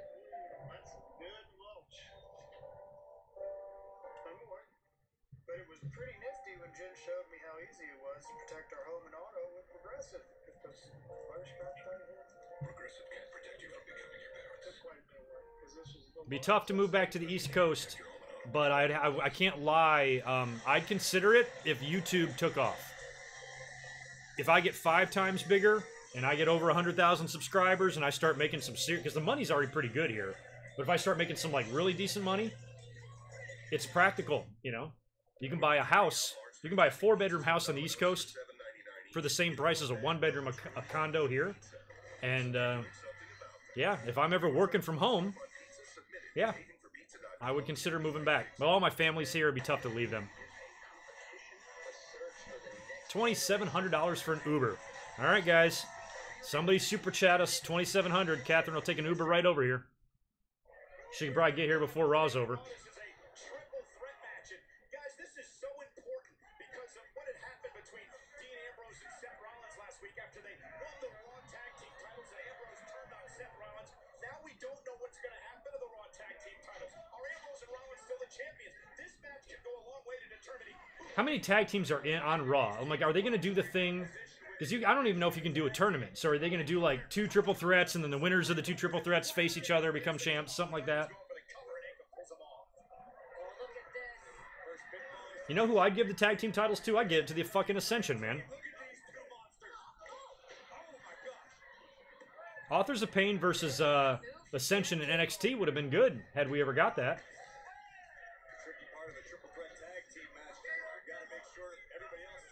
Was Ascension NXT tag team champions? I don't remember. I thought they were kind of a big deal in NXT. I'll be back in 1 second. I'm gonna grab another cold one.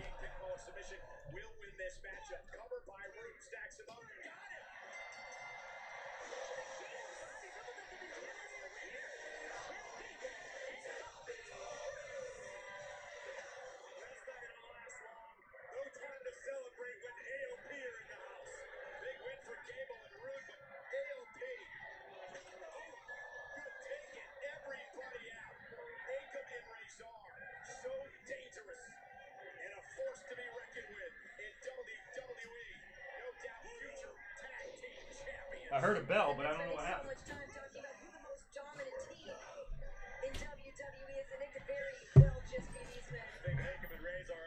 Was this a DQ or did somebody actually win?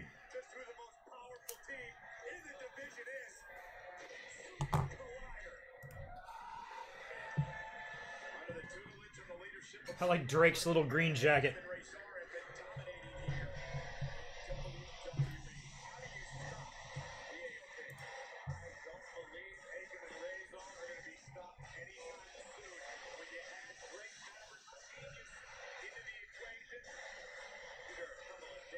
Ha! I'm like, I love that. I'm like, did Ascension ever hold that tag team titles? And you guys are like, yeah, dumbass, they're the longest reigning tag team champions in history. I love that I didn't know that. That's such classic good mic work. Understands the fight he is facing, and he vows to win and return to WWE. Ironically, it was 6 weeks ago. Roman Reigns was among a group of WWE superstars who, as part of the Connor's Cure campaign, visited the Children's Medical Center in Dallas, visiting with kids who are battling cancer. They visited the Children's Research Lab and met a number of children who Austin? unveiled their own WWE. Austin, Massachusetts? No, I'm kidding. No, down nice. If I'm moving, I don't think I'm going to Austin. I gotta have at least give me a beach. Which I'll probably go back to North Carolina. If I went anywhere on the East Coast, that's probably where I'd go. A lot of friends there. I'd be right at home, back on the beaches of NC. I'd probably go get like a nice beach house or something. Broadcast all my live streams, you know, with the ocean behind me. It's too expensive to live by the ocean here.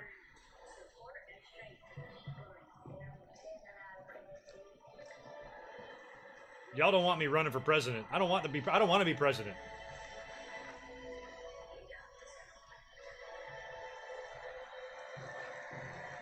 I don't want to be in charge of all these fucking morons in this country. No thanks. You got this, Roman. God, it's only been a week, man. Well, ladies and gentlemen, last week, here on Monday Night Raw, in the wake of... Oh, they're chanting Roman.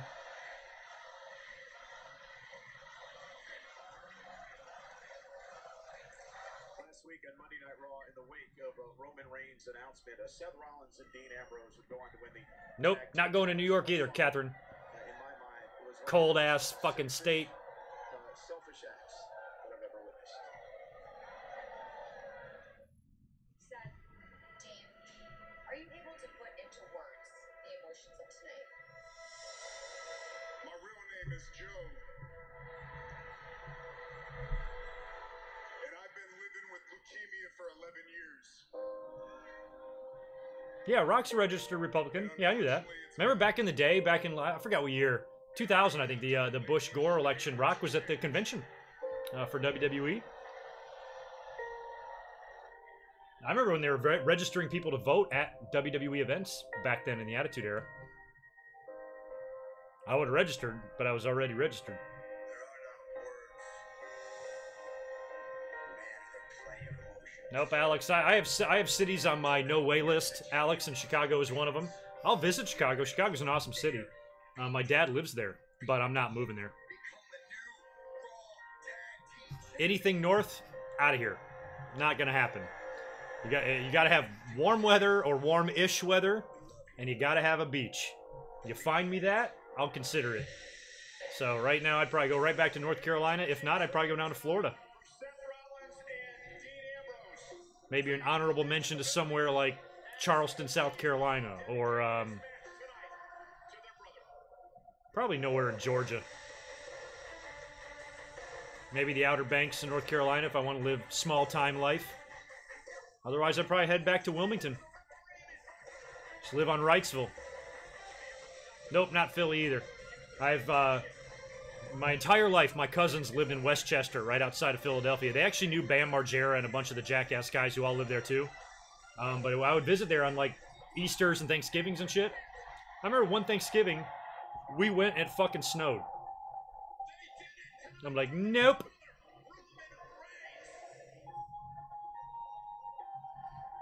I've been to Tampa a lot of times, Nick. I'm actually not as big a fan of Tampa as I am Atlantic Coast sides. I like Tampa, but I'd probably be more of a Fort Lauderdale guy, I think, if I went to Florida.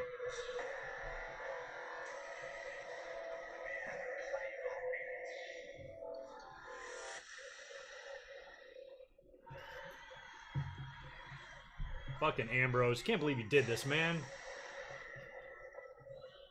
I love the shock value. I mean, the crowd was like, what?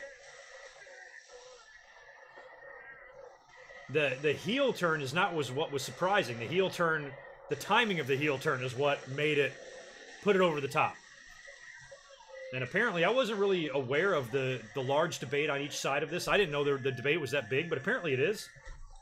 So if you want to know where I stand, this doesn't bother me. Wasn't offended by it. Didn't think it was wrong. Didn't think it was too soon. Didn't think the timing was bad.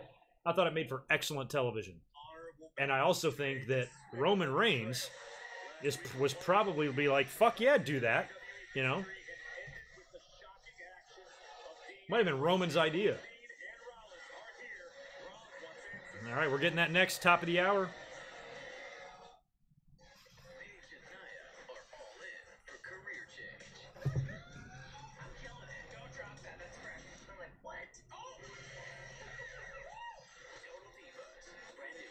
Mike, James, I would move to fucking Alaska before Ohio. I used to live in Michigan. I can't go back to that part. In Ohio, just, God, man.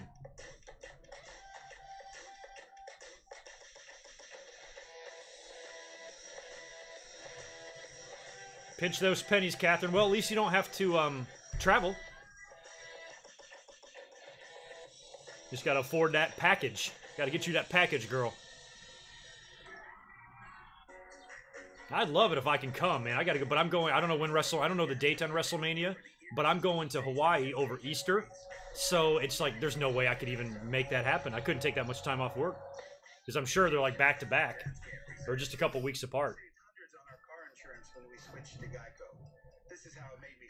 David Mills, don't like Baltimore. Used to drive up there a lot. When I used to drive up to New York for trips or something like that, we'd always go through Baltimore or D.C. Went to a couple of Orioles games at Camden Yards when they played the Tigers. Beautiful fucking park, but Baltimore's gross. Didn't like it.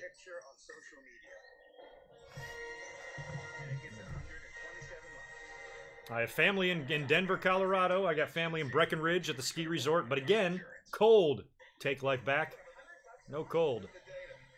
And I ain't moving to Indiana either. I think I hate every state. I think there's only like 4 or 5 states I'll tolerate. North Carolina, Florida, California. Fuck. That might be it. I can go down to the Gulf. Louisiana. Alabama. Mississippi. Texas. Like, there's something I like dislike. I'm thinking about all the states out here. Colorado's too cold. I fucking hate Arizona. Seattle's too cold. Wyoming and Utah and Idaho have nothing in them. Michigan, Minnesota, Illinois, Indiana, and Ohio are all balls fucking cold. So's New York. Philly's a pile of trash. Baltimore's disgusting. Yeah, I'm very picky. I'm just super picky. Memphis, no. Again, landlocked. Iowa, no. Fuck that. Might just have to go down to Mexico. I would move to Georgia, but the problem with states like Georgia is they think it's fucking 1901, and I just don't like that either. Yeah, the Hardy Boys, man, they were smart. They stayed right there in Cameron where they can afford, you know, that same house, that Hardy compound that they live in was probably dirt cheap in comparison. That same exact house in Hollywood, you're probably looking at $50 million. They probably paid $1-2 million for that property and house. You know, it's crazy. Crazy. I've been to Newport News. Virginia's just a little too far high north for me. Oh, thanks, Darren. Yeah, so I'm going to be... Yeah, so 2 weeks later, I'm heading off to Hawaii after 35. Well, hell, maybe, Darren, you can help me out do both. Thanks for that $5. I'm going to put that towards my potential WrestleMania 35 trip, so thank you for that. You're the man.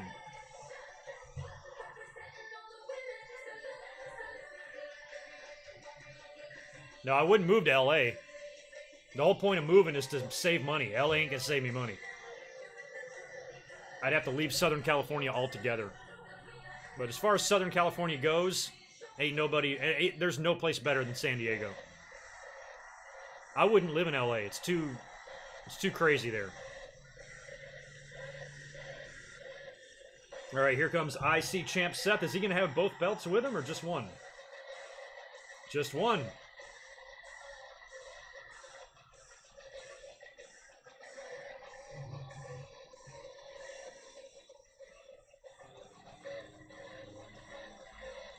Chaz, how you doing? I think everybody's doing all right. We're surviving. It's been so Raw. What would you guys even give this Raw so far? We've seen Brock Lesnar out there. We're getting the big Ambrose and Seth Rollins confrontation right now. We're going to get DX and Kane and Taker later on, I think, probably in the main event. And Ronda, where the fuck is she?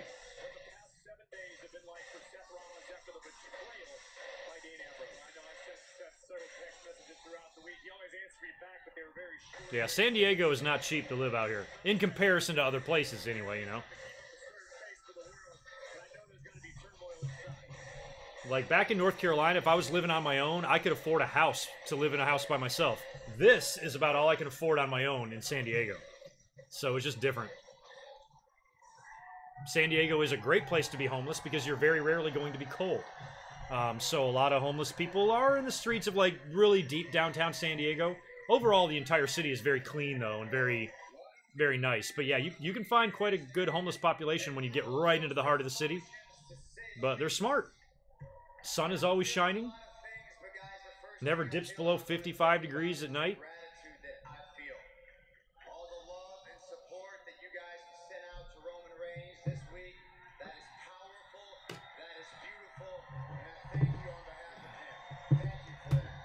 Yeah, you're welcome, Seth. Hey, I thank the fans on behalf of him, too. That was cool that they actually were not dicks about this.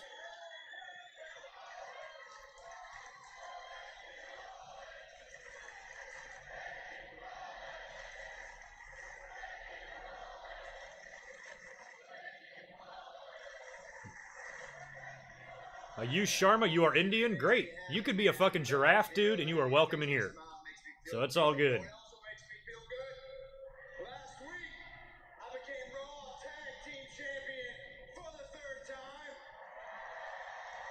That means they are sweaty. Who, the homeless people? Not really, because it doesn't really get humid here. Even when the sun is out, you're not that sweaty. Unless it's heat of the summer. With my partner, with my brother, Dean Ambrose.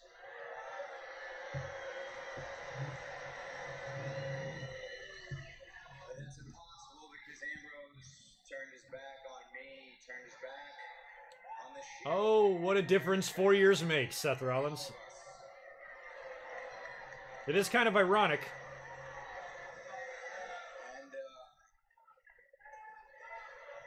if I'm being honest, that makes me feel a little guilty. There's a I like ham sign. That's fabulous. I didn't see it. I've been wondering all week if maybe that wasn't my fault.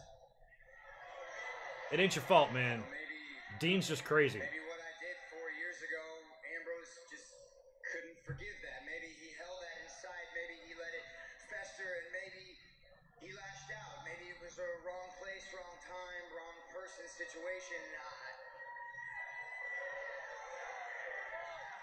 I don't know. I feel frustrated. I feel confused, and the only person who has the answers is the Exactly, Harper Hall. That's why it's very tempting to head back to the East Coast, because I could afford so much property and space. If he doesn't want to be found, he's not gonna be found.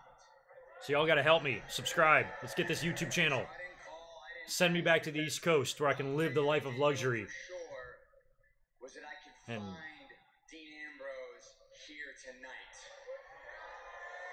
You didn't see him earlier on, like when you got to the building? I am asking you as a friend, as a In the brother, shower? come on out here and tell us why. You wanted the spotlight, Dean. It's all yours. Come down here and have it.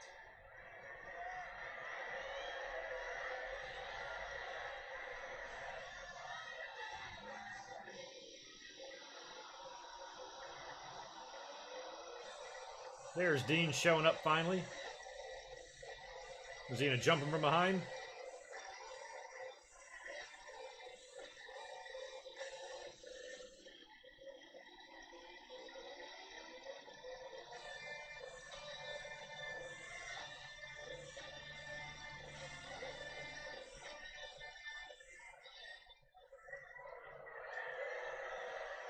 Duck Dynasty was filmed in your town, Chaz?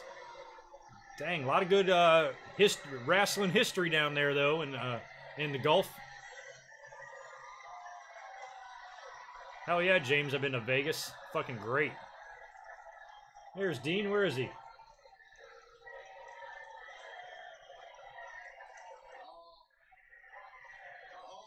alright. So last week you turned your back on the Shield. This week you mocked the Shield. Look, I don't want to know why from all the way up there. Why don't you come down here, get in this ring, face me like a man, and give me the answer I deserve?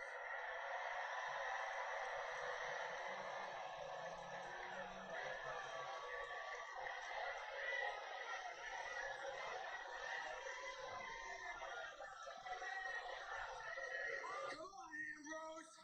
You know what? You know what? At least when I put the knife in your back, I had the decency to stare you in the eye and tell you why I did it. So walk down those stairs. I know you know how to do it. Get in this ring and face me like a man. Yeah, Dean. Face him like a man.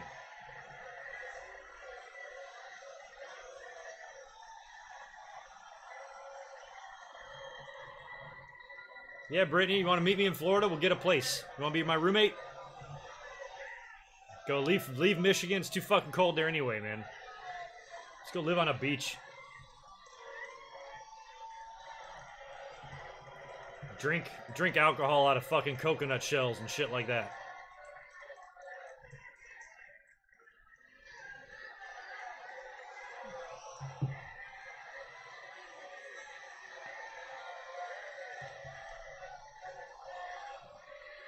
You live in Daytona, Joey G? One of my crazy friends, she lives in Daytona.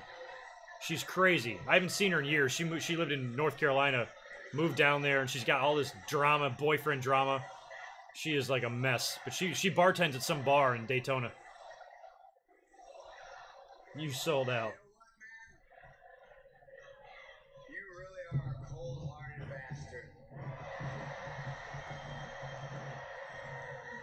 Dean, look at his face.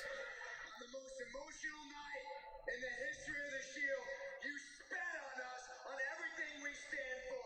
A night when Roman leaves to battle leukemia, and you make it all about you. Somehow, someway, you make it all about you, Ambrose. You know what? You want the spotlight. You want it so Oh, bad. Catherine, I see you met my cousin. Son of I swear. You want it so bad. Don't call the cops on him. He doesn't know any better. Because I am fixed on you for as long as I live, and I am gonna make your life a living hell.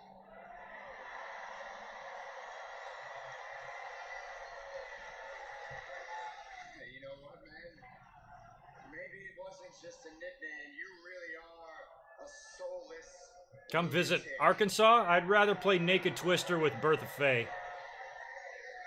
I'll choose option B on that one. You don't want to come down here. You don't want to come down here. Then you stand right there.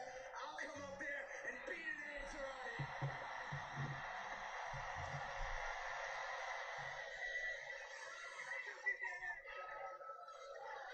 you. Ambrose, he never said anything, did he? Yo, Renee, control your husband.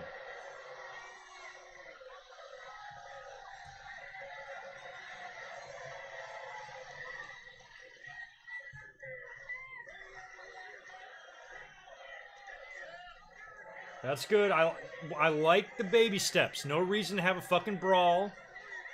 Let Seth want to get his hands on him, but is unable to. Increasing his frustration. Adding to the tension. Seth's got to compete in this World Cup shit on Friday.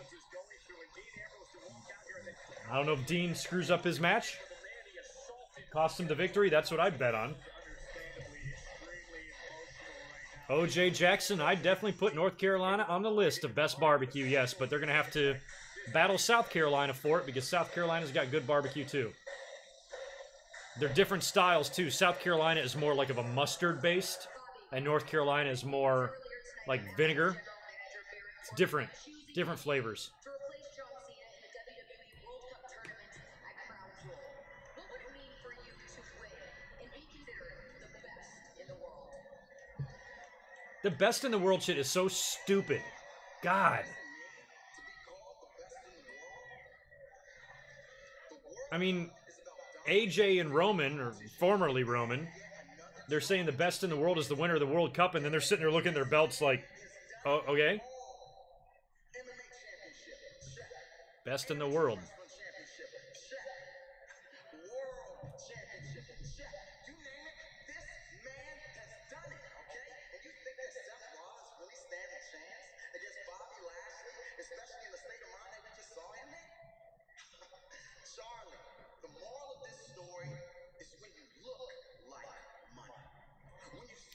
Louisiana probably has good barbecue, Lorenzo, but from Louisiana, I'd rather have some gumbo or some Creole something or other. I think North Carolina is going to take the ribbon for best barbecue, but I would definitely eat some other Louisiana food, even their seafood and stuff. But I just think of that like Cajun type of Creole cooking down there, and I like that. All right, here's the brackets. Rollins, Lashley, Angle, Ziggler, Orton, Mysterio, Miz, Hardy. All right, so Miz can beat Hardy, and then maybe go on to beat, oh, fuck, Mysterio, I guess. Go on to the finals to face, fuck, who's he going to face?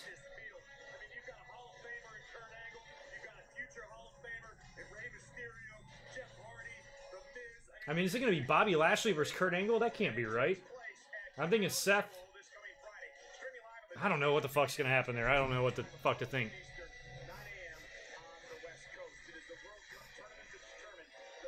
It's a stupid trophy, yes, but I don't know if I want a King of the Ring because I don't want any one of these motherfuckers wearing a goddamn crown on their head.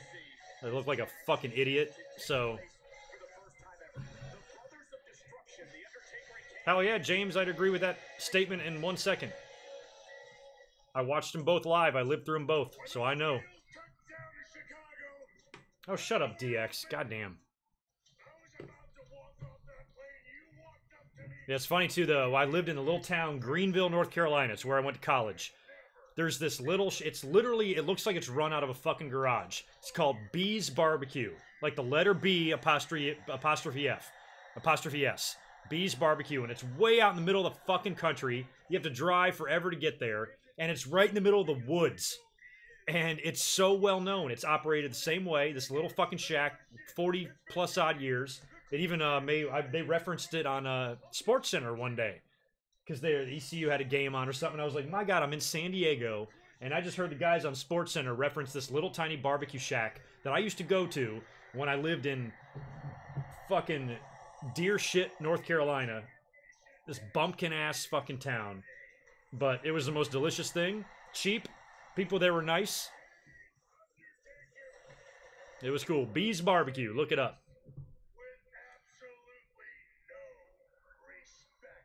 It's out by the hospital. There's one thing Greenville does have as a great medical center.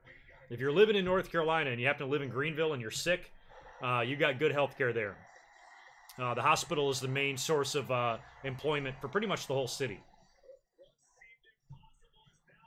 Yeah, me and Vince McMahon went to the same college, if you can believe that. And I think we both hated it there equally as much.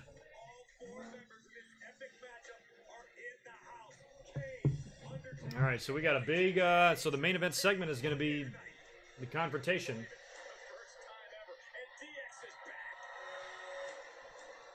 Here comes Nia to face Ember Moon. I mean, are we not going to get a Rousey appearance at all tonight? We might not. Do I have kids? Hell no. I don't like them.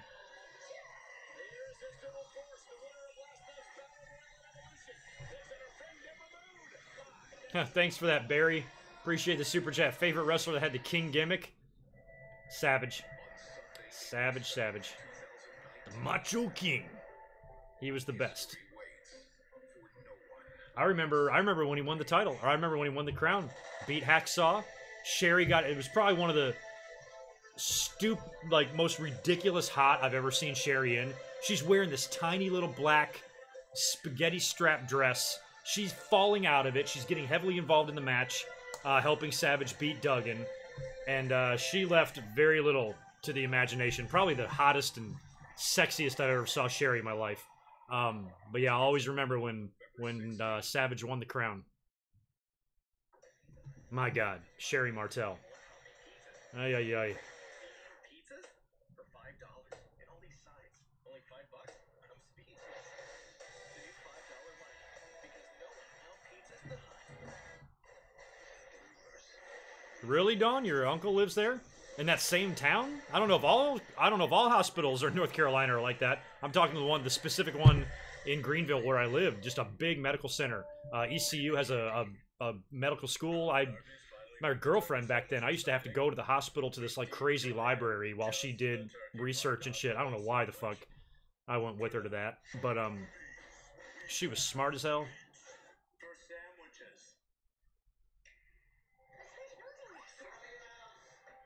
sandwiches. No unrattled, but I almost did. There was a situation in my life about eight years ago or so where there was a situation that arose that we thought about maybe adopting somebody. Didn't happen, and I'm glad it didn't, because I don't want any fucking kids. I got a couple nieces and nephews. That's all I need, man.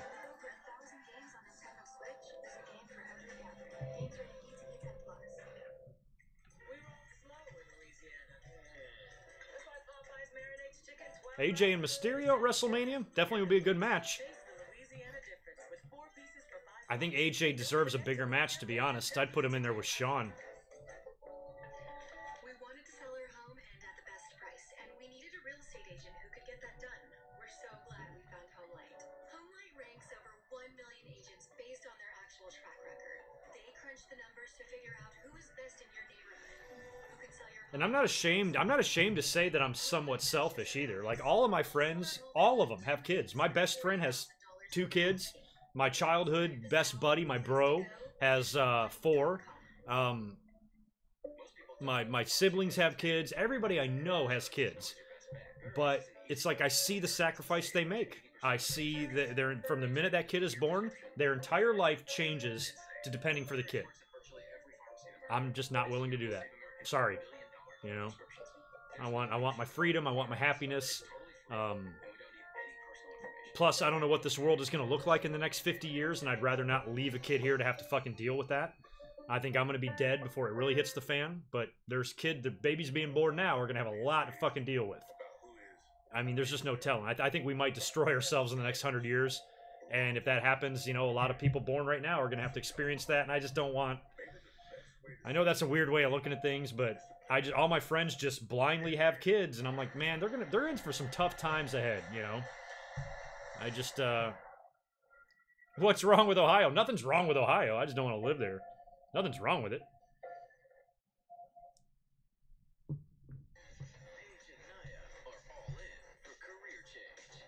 Plus, I think people's natural instinct is to take care of their kids and protect them, and I would feel so powerless not being able to protect them, you know, as I get older and as I die and stuff, and, you know, what they're going to have to endure and deal with in their lives. Things are just going to get weird, man. Next 100 or 2 years, it's going to get weird. We're going to be a racist species with plastic body parts. You know, we're already growing livers and shit in the labs. You know, at one point, I mean, it's going to get to the point where we're going to be able to replace our entire bodies. And the entire species of the human race is going to evolve into something else. Because that's the thing, evolution doesn't stop. You know, it's not like this isn't the end result. We keep going, you know. As long as the human race is alive and on this earth, we're going to continue to evolve. And I'd say within the next 500 years, we're going to be half machine.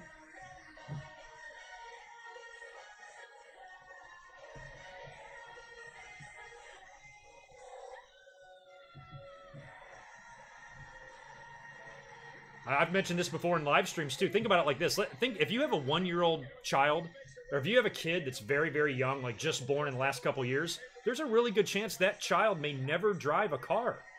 You know, in that short amount of time, just between the time that they become 16 or 18 years old, there might not even be a need to get a driver's license. I mean, that could happen, so...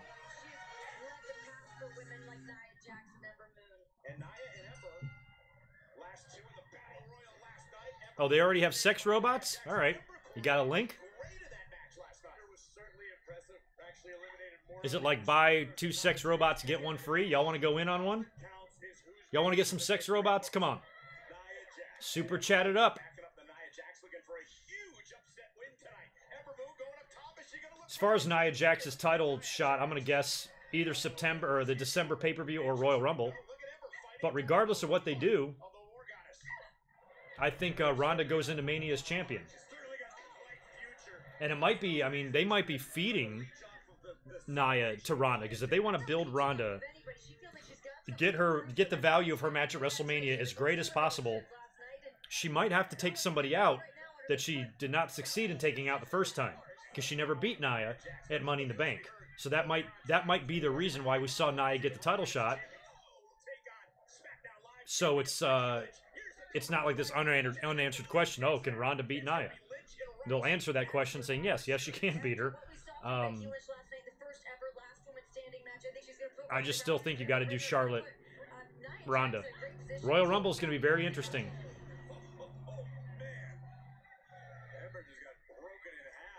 I mean, if The Miz wins the Crown Jewel, I'm going Daniel Bryan to win the Rumble, and I'm going Charlotte to win it on the women's side.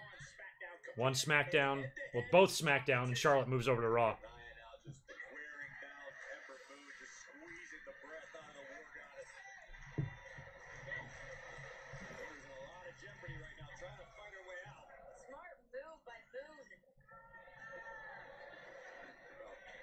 I mean, I'm kind of thinking, I mean, with Nia now the #1 contender, they're either doing a non-finish here or Nia's going to win. Nia Jax just waiting for Ember Moon to make it back to her feet.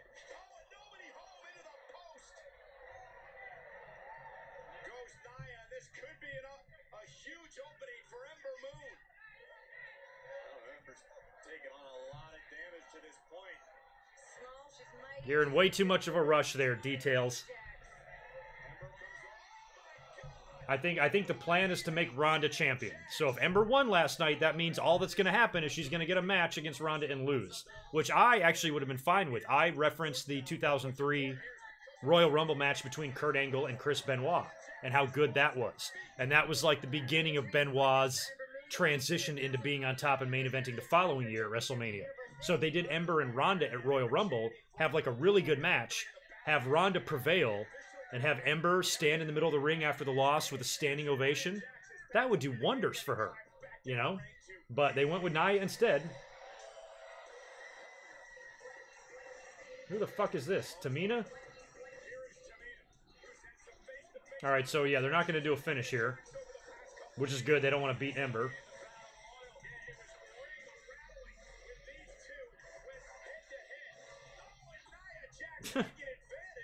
Oh, maybe we're going to get a finish. Oh! That's it?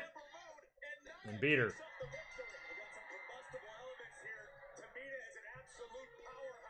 So Tamina tried to distract Nia, and Nia still won?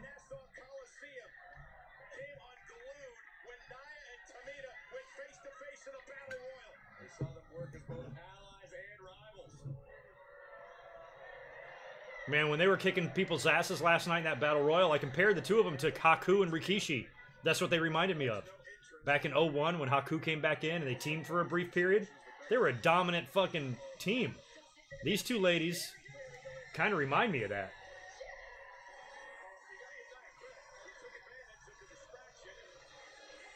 Like, you ain't gonna want to fuck with either one of their bloodlines, that's for damn sure.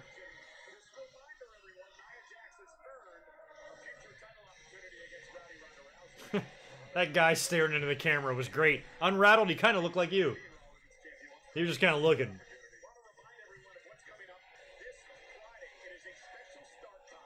My thoughts on Ember? I like Ember. I mean, I like Ember Moon. She'll have her day. I don't care if she lost here. I don't care, trust me.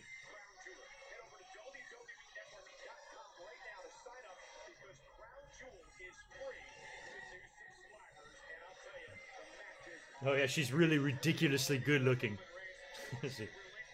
But why male models? I say that all the time at work. Nobody gets it. Which means I'm getting old.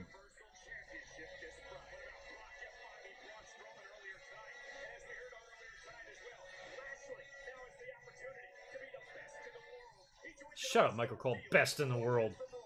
So stupid. God. And plus, with Crown Jewel being in Saudi Arabia, you need a heel win in this thing. Especially if they're going to carry around that stupid cup. If the fans are gonna boo anything Saudi Arabia related anyway, you better put that cup with a heel and let him carry it around. That way the fans are booing. They're like, yeah, they're booing him because he's a heel.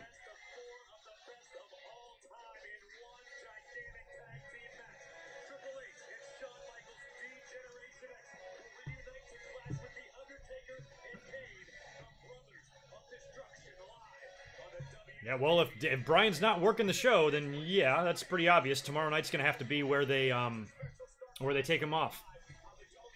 How old am I? 14? Be 15 in a month. I got 2 tests tomorrow. I'm not looking forward to that. My mom keeps bugging me to do my homework, and I'm like, I'm live streaming. God. She keeps telling me to make a dang quesadilla.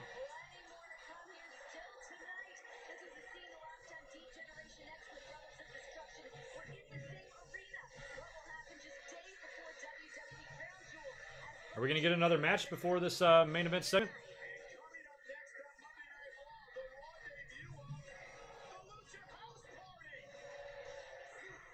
Lucha House Party? What the fuck is this? Is it Sin Cara, Kalisto, and Grand Metalik? Is this shit on 205 Live? I've not seen 205 Live in the longest time. Alright. Alright, well, I'll be right back.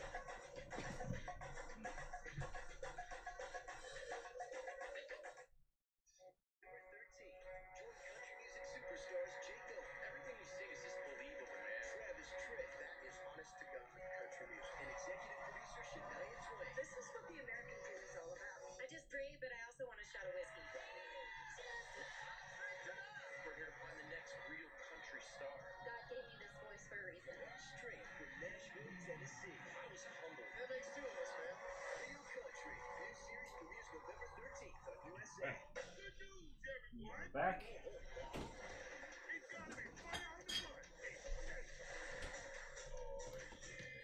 So what did they say? Lucha House Party?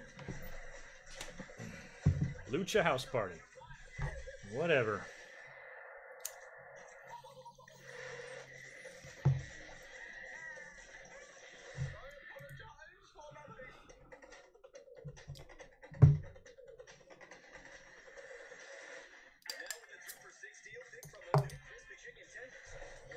All right, we back.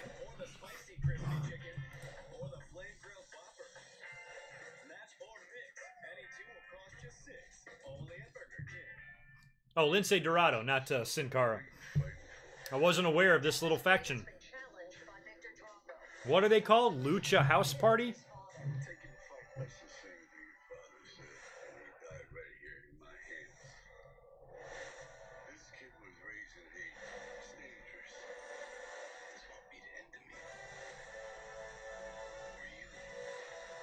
The circus is in town, yep. You know what I think of? I think of House Party. I think of this. Kid and Play, bitches. House Party. That's the original. So the Lucha guys can fuck off. If any of y'all never seen House Party, rent it. Can you rent it? Buy it. Watch it. Netflix it. Whatever the fuck you do now. Do that.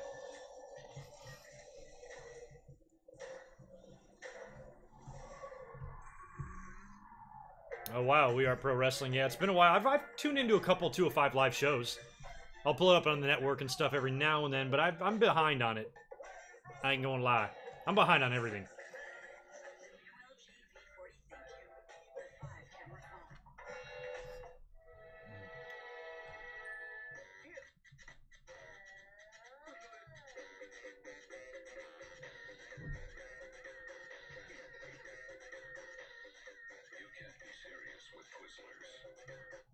What's going on, Reese Jones? Good to see you in here. You're going to SmackDown next week. Oh, Raw and SmackDown. Oh, shit.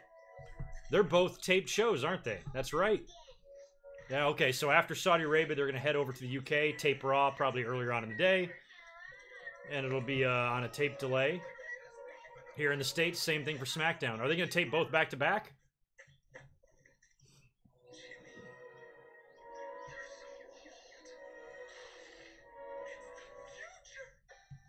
Hell yeah, AJ Daniels. Of course I have a House Party on DVD. I grew up to that movie, man.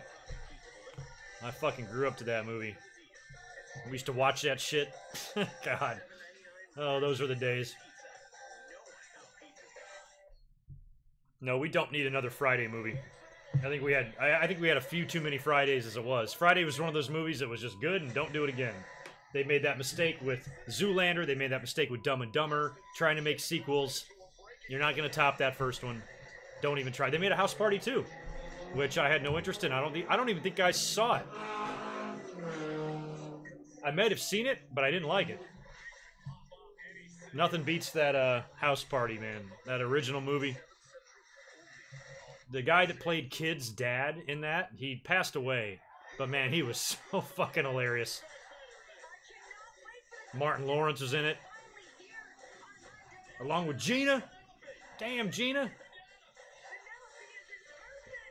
So what's this shit?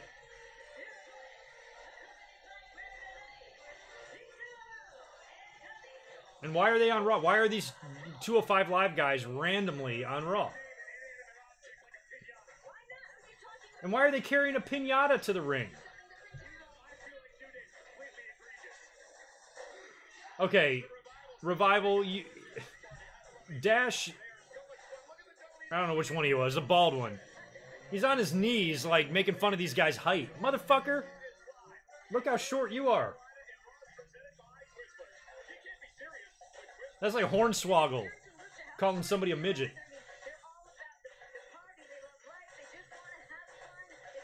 Like, there's no way that he can be 6 feet tall. He's fucking 5'10", making fun of people's heights. Yeah, here's another fun fact. Kalisto was in GQ Mexico. No, that's not funny. You stepped on my joke, Renee. It was an... I ruined your joke. It's not necessary here. This is Dash Wilder and Kalisto, a former... Bebe's Kids. Yep, that's right. That was the guy, the dad. I forget his name now. He was funny. I still call people a test tube baby because of that movie. There's a line in there where he sees some punk kid. He's like, "Yeah, test tube baby," and I call people test tube babies all the time, and they don't know what it means. Neither do I. Yeah, but coming out there with piñatas and shit, is that really any different than the dumb shit they did back with the Mexicools? Like, if you go to another country, if you're an American wrestler and you go to another country, what do? Carry out a cheeseburger with you? Like, what the fuck?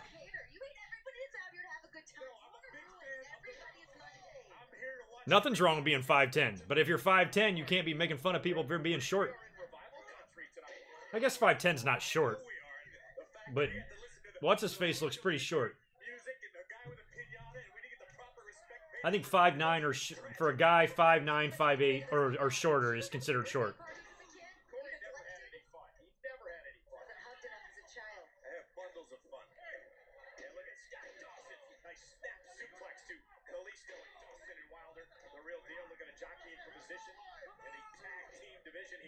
I remember the movie Class Act now. I might have seen it, don't remember anything about it, but I know Kid and Play was in that, right? Class Act? Again, didn't really care. Just that House Party, man. That movie was the best.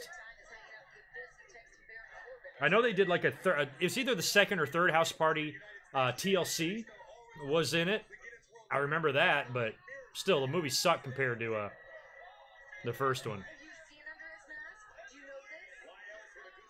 Juju, you're ugly? Well, aren't we all? So am I.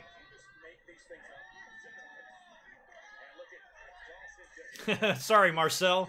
My bad. Just find yourself a little 5'4" girlfriend. You'll be fine. I have 2 people that work for me. God, they've been together 4 or 5 years now, and they are fucking adorable. He's probably 5'4". She's about the same height. He probably has like a half-inch on her, and they match. They're like 2 little people. They're the same size. They're together. They're madly in love. They're not engaged yet, but they probably will be soon. They're great. Carrie and Zach. Hilarious.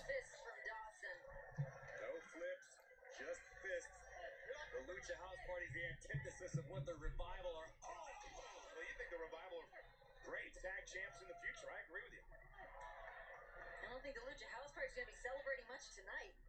And Kalisto may not even be able to get up. Kalisto with a Selena del Sol. And let's interrupt. That was an awesome little finish there. Here's the cover. The Lucha House Party. I don't know. I wouldn't consider that a burial. How can you be buried by somebody that has a better resume than you? Kalisto's former U.S. champion. He's got victories over big opponents. What has the Revival done? If anything, if Kalisto lost, he'd be the one buried. I think the word buried is tossed around too loosely. I don't think it means what you think it means.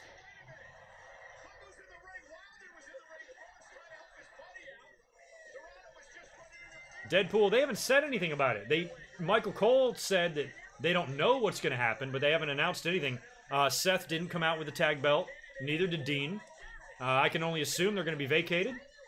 And we're going to do some sort of a turn. Oh, yeah, don't forget your piñata. Make sure you take that piñata, that sexy piñata, and get it out of there.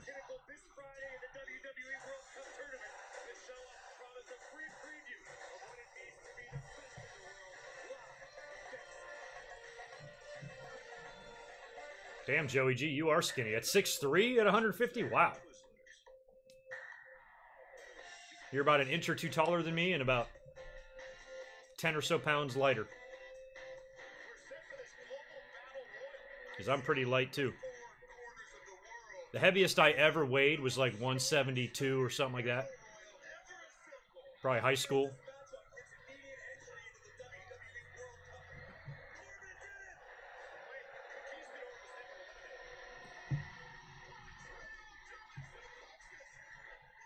Harlem Nights was awesome. Funny story about Harlem Nights. Back in the day, it was Thanksgiving. Had to be Thanksgiving because I don't know why I would be with these people. But I was with my cousins. They live in Pennsylvania. And I think it was over Thanksgiving. And we went to the movies to see Back to the Future Part 2. And we buy our tickets. And it's me and my little sisters who are much younger than me at the time. And I'm in there with my cousins who are like my age, 2 guys. There's 5 of us in there. My 2 little sisters. We're all there. We pay our money to see Back to the Future 2. We're sitting in the theater, and the movie starts, and Harlem Nights starts playing. And I'm not even knowing. I'm like, this doesn't look like Back to the Future to me. And my cousin finally realized, he goes, I think this is Harlem Nights. And so he gets up, and he goes and, like, informs somebody. He's like, you're playing Harlem Nights in this theater. And they changed it, and they had to fix it. And they apologized and everything. And he's like, I would have rather seen Harlem Nights. But I'm like, yeah, you got kids in here, though, you know? Like, my little sister at the time was probably, I don't know how old she was. She was young.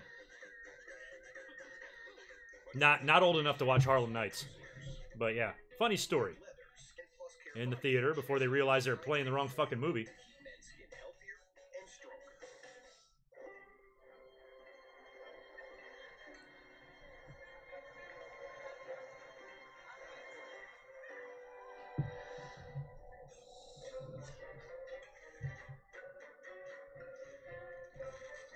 Alright, we got a commercial now. We're just waiting for this main event segment, which I think is going to suck. Wow, the heaviest you weighed was 150. Alright, I guess I don't feel bad about being light.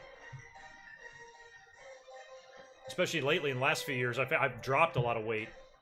When Domino's is out for delivery, use Domino's new dinner bell to get the family home.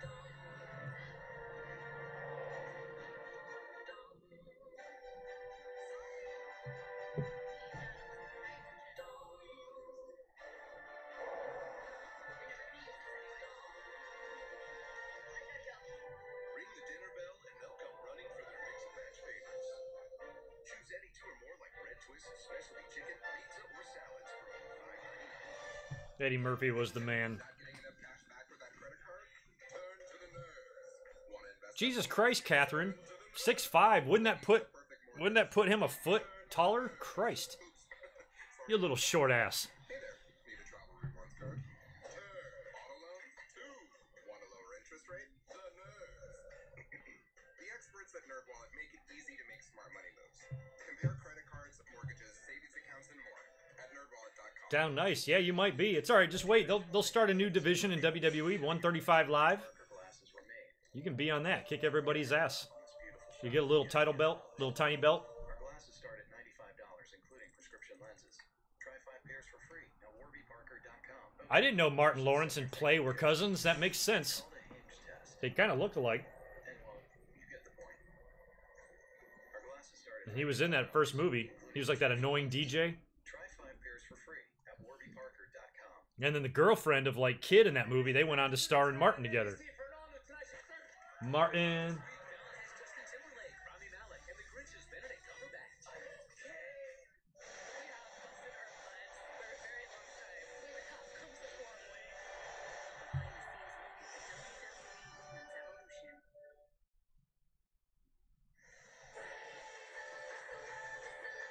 Maria Menounos. I forgot about her.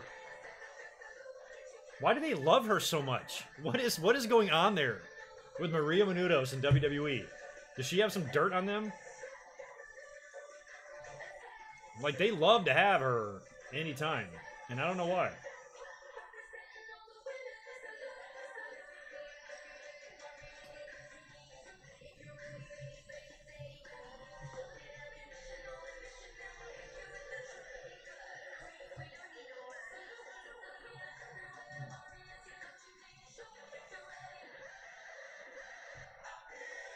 Oh, we're getting Ziggler first?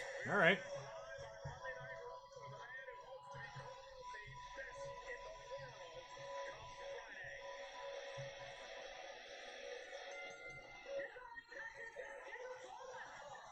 There's McIntyre. Haven't seen him all night either.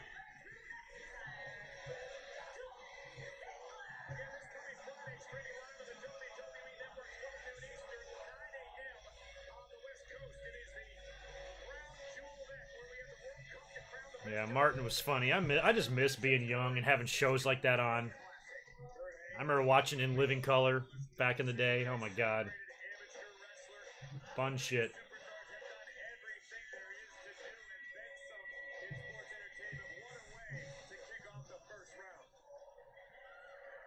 Oh, it's a promo?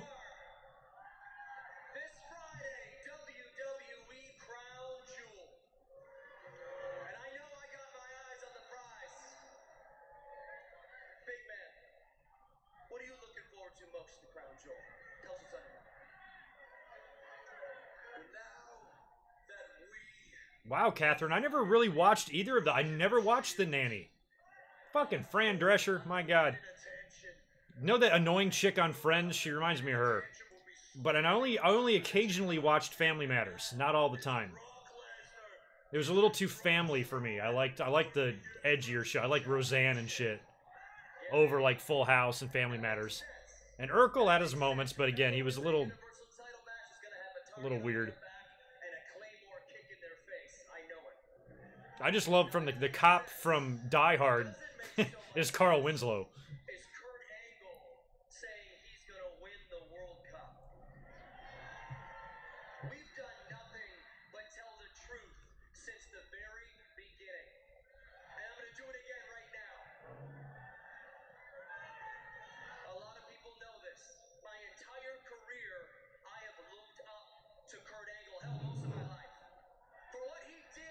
I wasn't aware that Kurt Angle was an idol of Dolph Ziggler's.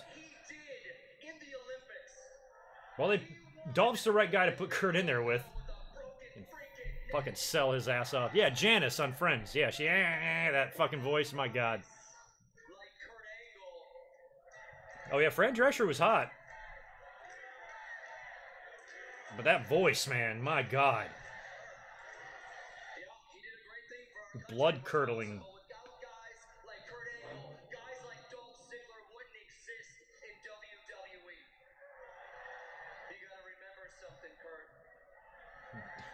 TGIF. I remember like sneaking out of the house during TGIF.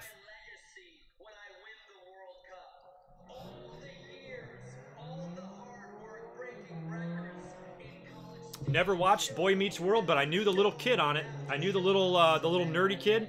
He lived with me in Greenville, and then I knew him in Wilmington too. He was on like the Dawson's Creek, or one of the shows they filmed there when I lived there.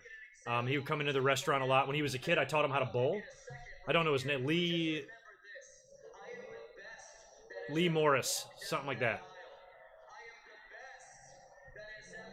Yeah, but I actually used to know him quite well.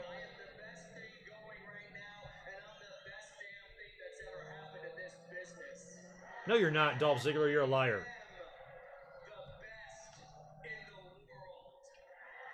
Okay, best in the world. You know why you're the best in the world? Because it's the World Cup. It says it right here on the cup. See? World. Makes me the best. Here comes Apollo. So it's going to be Ziggler and Apollo? Or McIntyre and Apollo? Oh, it was Ziggler. Okay, fine.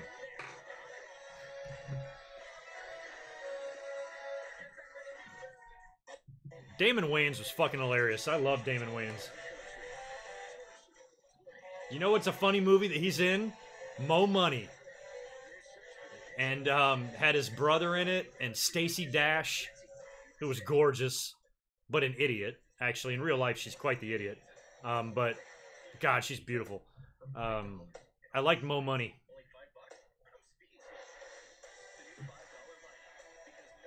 Yeah, Minkus, right? On Boy Meets World? Yeah, but I never watched Boy Meets World. I'm sorry for what I Yep, did to your face. good old Lee Norris. He was, he might have been on One Tree Hill. He was either on that or Dawson's Creek. They filmed both of those shows in my town, so I knew all the actors on those shows. And when he grew up and got older, I saw him around. He would come into my restaurant and shit, and I kind of reconnected with him because when he was a kid and we both lived in Greenville, I was like a bowler, and I coached him on how to bowl and taught him a lot, and he was into it and wanted to do it as a hobby. And by that point, he was already on Boy Meets World. And when he grew up and then he became, you know, an adult and started coming to the restaurant and stuff, we reconnected. I'm like, hey, you remember me? I taught you. He's like, oh, yeah, you know, and he'd come in all the time. Cool kid. He'd bring girls in there, too. He had hot chicks with him all the time.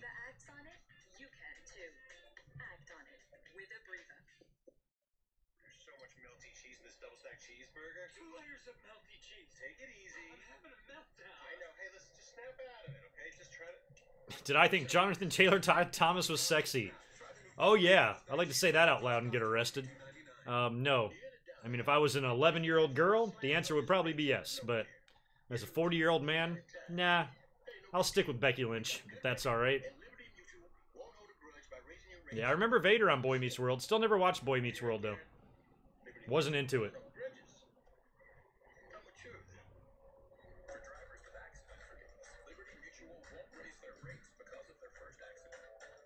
Daria, I remember Daria.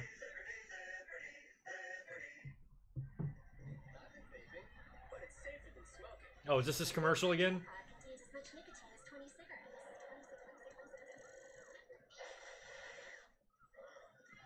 Oh, good. It's not going to be an annoying one this time. Good. Vaping is like safer than. Vaping is safer. What the little fucker that's in Boy Meets World? He was Fred Savage's brother, right? They also filmed where I used to live in Wilmington. They filmed the movie Little Monsters there with Savage and his brother. And that movie, the guy that played Fred Savage's dad was the narrator for Wonder Years, and he was also the other bad guy with Joe Pesci in Home Alone. Ben Stern. What the fuck was his name? Something Stern. Daniel Stern. And there's all sorts of tie-ins there. But yeah, I remember when they filmed. Howie Mandel played the monster. I remember when they filmed that there.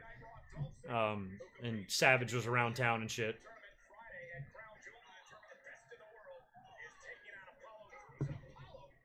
I'm really good at remembering things. If ever I'm having like a family dinner with my family, like my parents and my siblings and stuff, if we ever start talking about the past, they always come right to me to ask me the year. They're like, Greg, when this happened, what year was that? And like within 5 seconds of like 1993, we went here and then blah, blah, blah, blah, you know? Like my memory is so sharp back in the day. But I couldn't tell you what I fucking wore yesterday. I have no idea what t-shirt I was wearing. Like, I don't remember. But what I did on some random Tuesday in 1993, it's all fucking fresh in the noodle. So, I don't know. Ziggler might be out? No, he's not out. How about those bold words from Drew McIntyre earlier, as well as going to keep a firm eye on that Universal Championship match at Crown Jewel? What's the point of this fucking match? So by the time we get the finish of Ziggler and Apollo here, then they go to commercial, then they come back. What are Shawn and Triple H and Taker and Kane gonna do? Ziggler's in trouble. This would be could be a career-making win for Cruz here tonight. Look at Ziggler, hooks both legs, forces Cruz to kick out at 2.5, and Dolph saying the ref at a slow count. Referee took an extra second to check the positioning of Apollo's shoulders. Good officiating, but didn't work out well for Ziggler. Now the trash talking by Dolph. Yeah, of course I've seen Die Hard. I saw Die Hard when it came out. And Apollo again. Went for the kick. And Ziggler looking to play it, but look at the power of Cruz. Cruz is so again, pressing Dolph Ziggler above his head with ease. Dolph Ziggler's about to catch some hang time.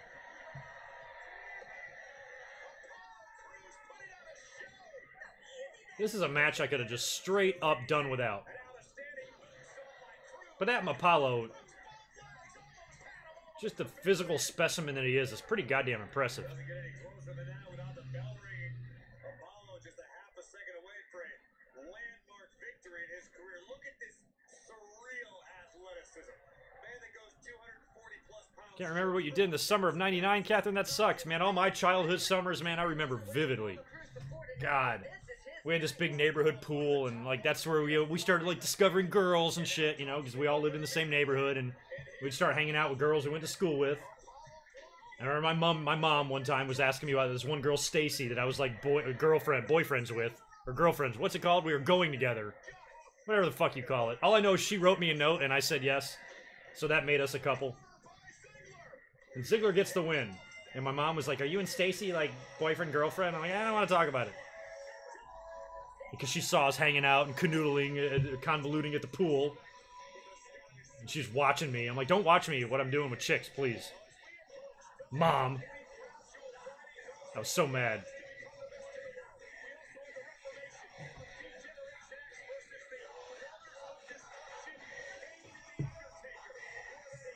Well, don't know what the point of that match was.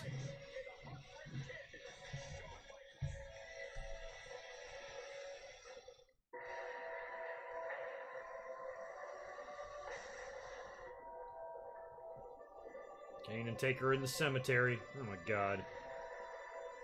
This shit is so weird.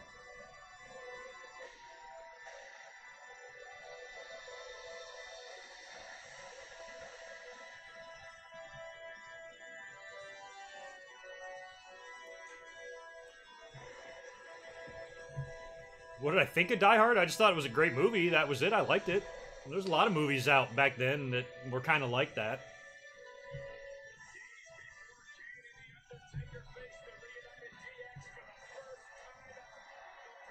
Boy, whatever they do, they better get on it.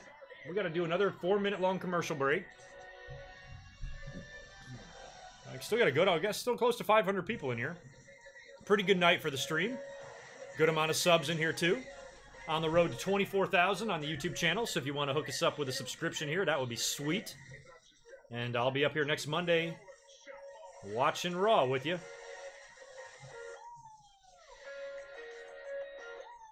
Lana, you can chop me if you want. I'll totally let you.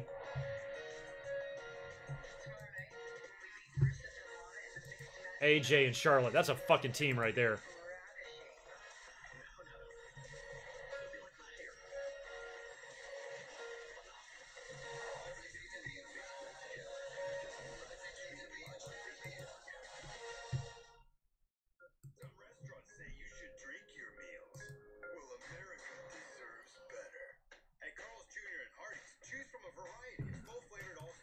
Couple of messages and a couple of tweets.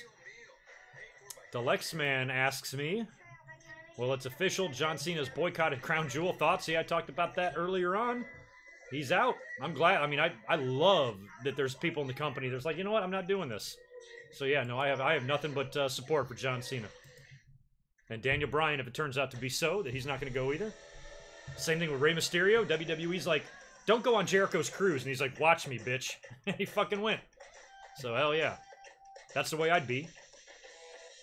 Rob Van Dam, he didn't want to go to tribute to the troops. He's like, I'm not going.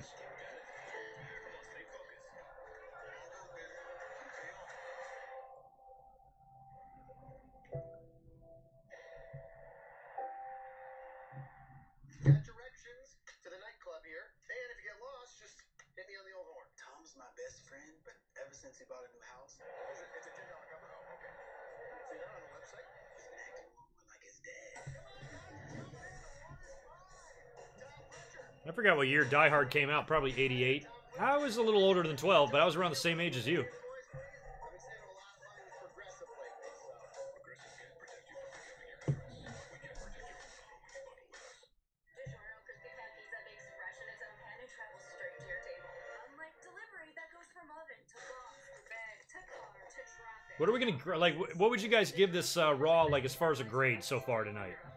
Like we haven't seen anything that significant, really. Seth and Dean, that was just a promo.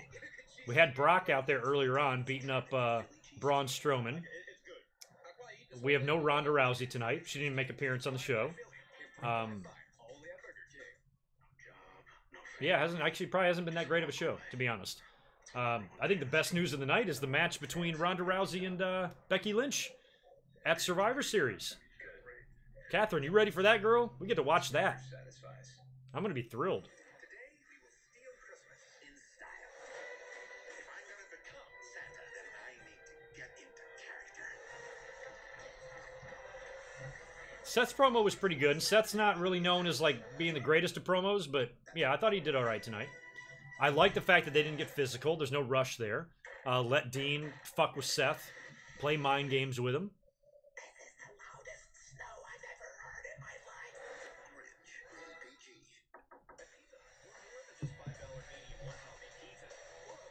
PG. Yeah, Joseph Cunningham. Well, yeah, if you can help me out, then I want to get to 100,000. So if you can create 75,000 fake accounts and sub me, I'd appreciate it. Go ahead and get started. I'll wait. Put on trial. As an American, it's I definitely agree about boring and repetitive. Goddamn, we saw one meaningless match after another, which is pretty amazing considering you got a post-pay-per-view Raw and a go-home show all tied into the same show. You still can't think of anything to do but to give us meaningless 10-women tags, another match between Lashley and Balor, fucking Jinder and Elias. My God, yeah, tonight was bad.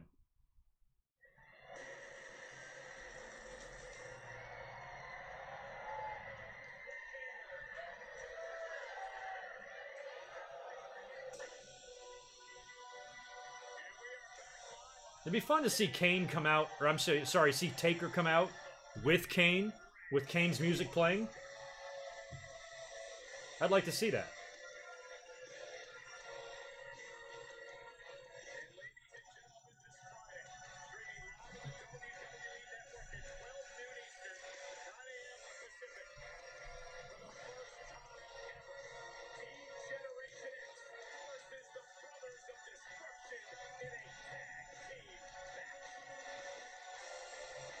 Well, you're not even watching Raw? Well, good for you, because you're not missing much tonight.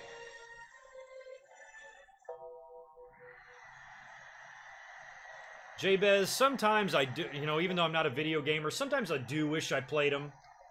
Only because I could talk to you guys about them. One of my good buddies at work, I hang out with him all the time. He's one of my boys. He's very into video games. And he mentioned what the big video game that's out, the Dead Redemption or whatever the fuck. And he was telling me that he'd gotten it, and he's like, I really wanted to start it last night, but he's like, you got to get like a really good like 3-hour gaming session in with it.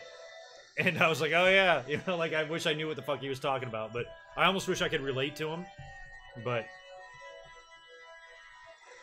fucking Double Dragon still pisses me off, and so until I can not throw that cartridge across the room, I don't think I can start any new video games. Oh, Taker's wearing, he can't decide what Taker he wants to be. He's wearing the hood. That reminds me of Bald Undertaker when he was bald. Did he shave his head again?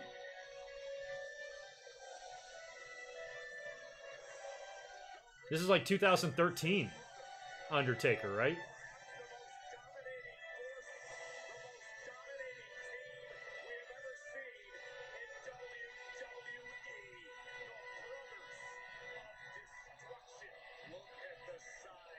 Both these guys can get a 10% discount at McDonald's. That's how old they are.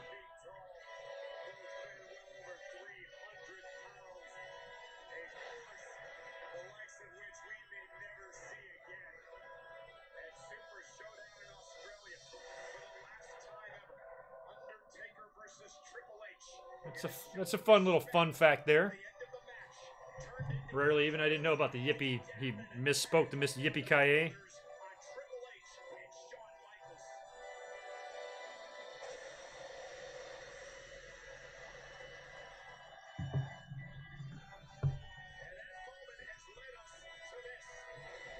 I learned a bunch of crazy shit about movies not long ago. You know the movie Gremlins? The original Gremlins? It was the script was originally E.T. Part 2. They had developed a script for E.T. 2 where all of E.T.'s population from his planet came to Earth and they weren't nice. They like terrorized Earth. And then I guess the project for E.T. 2 got scrapped and they still had this like foundation of a script. So they took it and instead of all the evil E.T. characters, you know, running amok, they turned it into little green monsters instead, and it morphed into Gremlins. And I thought that was such an interesting thought that the original movie Gremlins started out as an E.T. sequel. There's all sorts of like little stories like that you would never have known that I find so interesting about movies. All right, Undertaker's finally in the ring. It's 2 minutes past the hour. They're gonna have to get on it here if they're gonna do anything.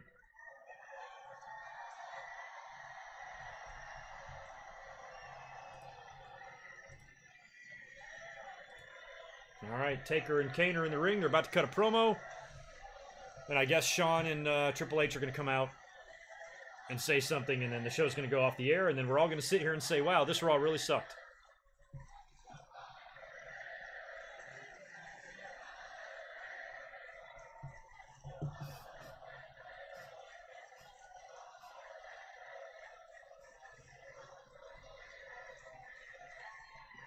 It's not easy to heed his call, to say goodbye, to reach the end. But when the Reaper calls, Look at Buffalo scoring a touchdown. fight. They're only down by 5 points. Time to go.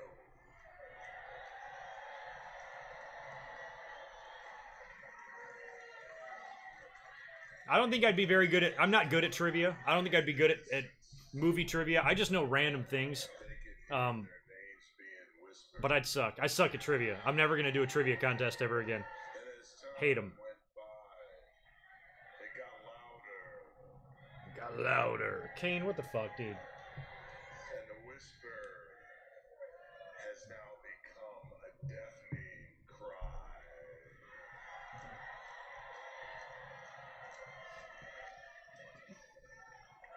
This Friday at WWE Crown Jewel, the brothers They can't even say Crown Jewel. Destruction will take And that's what I'm saying. That's what I'm saying about the World Cup. That's why it makes so much sense for The Miz to win. Because if you got a guy that's winning that tournament and he's holding up that World Cup trophy for the audience, they're going to boo anything Saudi Arabia related. So you better put that shit on The Miz. They'll be booing him. He'll just soak up in the heel heat. It'll be great. The heat will be the Saudi Arabia heat will be absorbed by the fact that a heel's bragging anyway. So I think it works.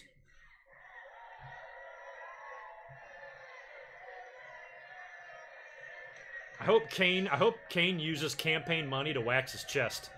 it will not just be I hope he takes it from the Jacobs campaign fund. of an era. It will be the end of your era.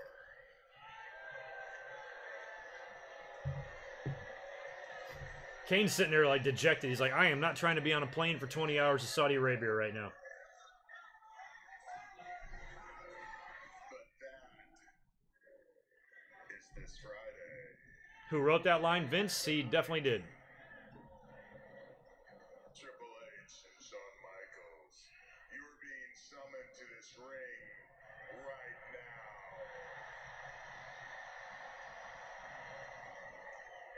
Kane, I cannot believe these guys are still in the fucking ring. So we can take your souls for eternity. So that you can never rest in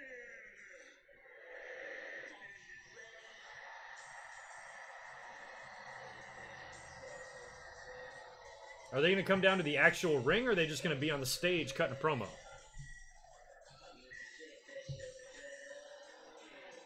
How crazy, the dude singing the song died. How crazy is that? Chris Warren, I think his name was. Died a couple years ago. Oh, the glow sticks. No, God. God, no. I can't. I can't. Oh, they're in the crowd, too? If I had one wish, it would be not to do the glow sticks.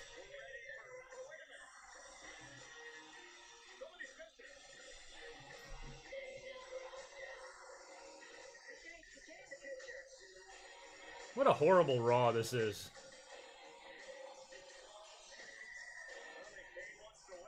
Sean's going to come in from behind and attack Taker. How much you want to bet? Super kick to take. Wow.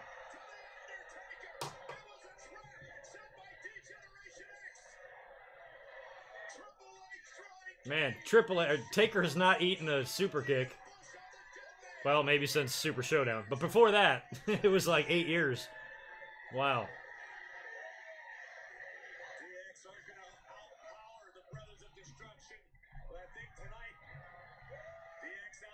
Well, I'm glad that Taker still has hair. I was a little slightly worried he was going to be bald under that.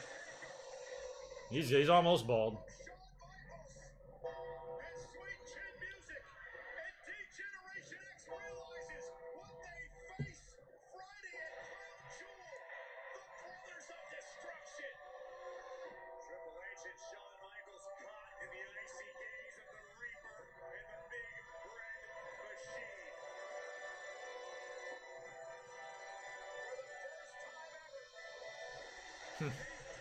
Fucking glow sticks. I was really hoping to avoid that this time, if at all possible. WWE's got to pull in that glow stick revenue. I think Patriots just scored again.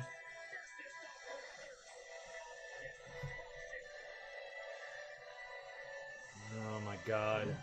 I still haven't watched that Hardy House of Halloween. You guys are all telling me to take a look at that, so maybe I'll check that out now. But my God. Those of you who might be tuning in, there's still 400 people in this chat right now.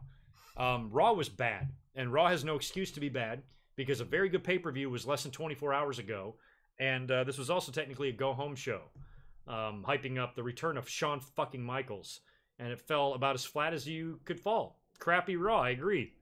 Not good. Not a good Raw.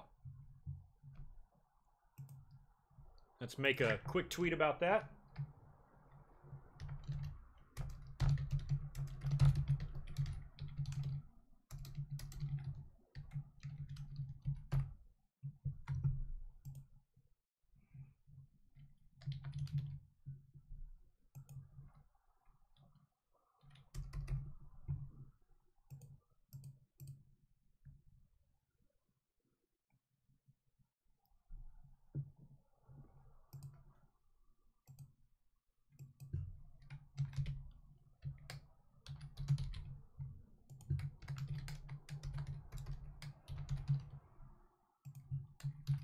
I'll add the didn't watch option.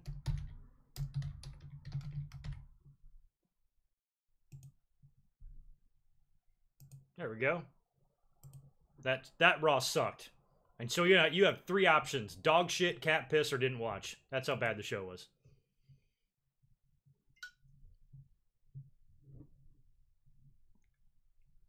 But that's, you know, the funny thing about this is I think WWE is in such a situation with Crown Jewel.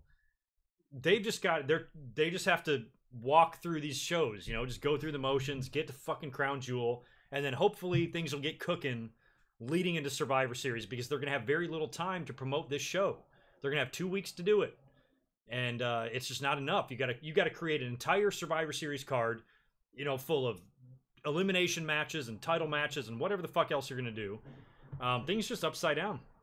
It's a mess right now in WWE. So if you're just tuning in, and which a lot of people are because the audience is increasing in here, if you're tuning in to find out what happened on Monday Night Raw, not a goddamn thing happened on Monday Night Raw. The main event was stupid. Actually, the main event segment wasn't dumb. I actually liked Shawn Michaels sneaking up on The Undertaker from behind and hitting him the super kick. That was great.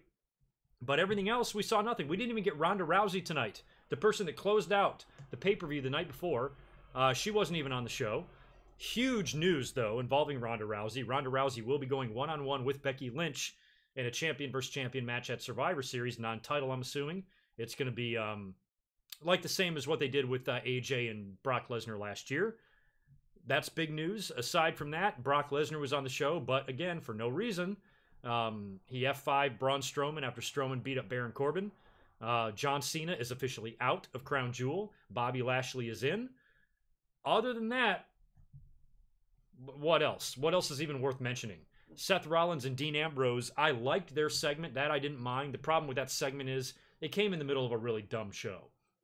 So, as far as Dean and Seth came out in the ring, cut a very heartfelt promo, called out Dean Ambrose. He came out in the crowd, kind of like where the Shield would come out. Didn't say a word, just stared Seth Rollins down. They never got physical. It left Seth very frustrated, which I think adds to the feud and everything. And they'll come to blows at some point. Seth is in the World Cup at Crown Jewel. I think maybe Dean Ambrose interferes, cost him the match or something like that. They also announced or released the brackets for Crown Jewel, or for the World Cup. Not sure. They got Seth and Kurt Angle going on one-on-one in the first round, along with Mysterio and Miz. Seth and Balor. I forgot what the fuck now. Ziggler and Kurt Angle, Seth and Lashley, and then on the SmackDown side of things, I think you got Miz and Mysterio, or Miz and Hardy, Mysterio and Randy Orton. I fucking forgot. Doesn't matter. Whatever the fucking brackets are, I just hope the Miz wins. But this best in the world crap is dumb. Yeah, not a good Raw.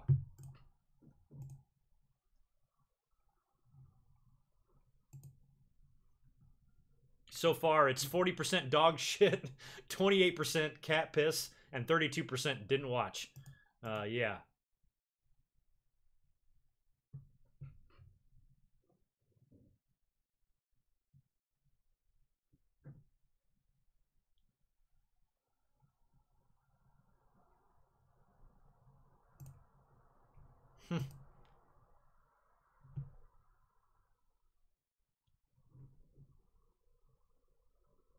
Yeah, Ronda wasn't on the show, but I can live with that because they announced the Becky Ronda match, which was great because I was worried about a continuation of Nikki Bella. Ronda and Becky, I think, will be a lot like AJ and Brock from last year, in the sense that I think it's going to be a really good match with Ronda going over. Unless Nikki Bella interferes or something like that, which could happen. Becky is a heel. It's not a babyface match like it was last year, right? Wasn't Brock a babyface? I don't know what the fuck. Who knows? Seems like Brock was a babyface at some point. But either way, I think Ronda's going to take the match with Becky.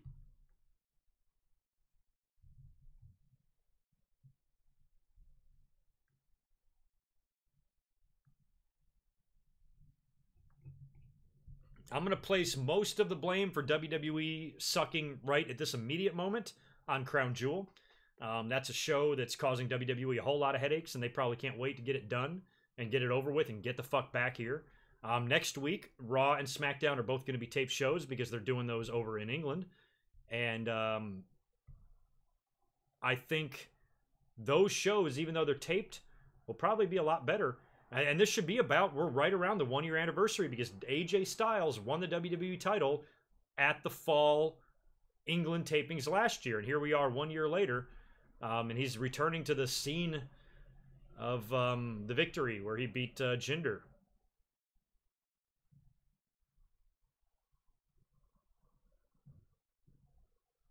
Yeah, I don't see it happening. I think Becky got her good, hard-fought, respect-building victory last night. She's not going to beat Ronda Rousey. No way.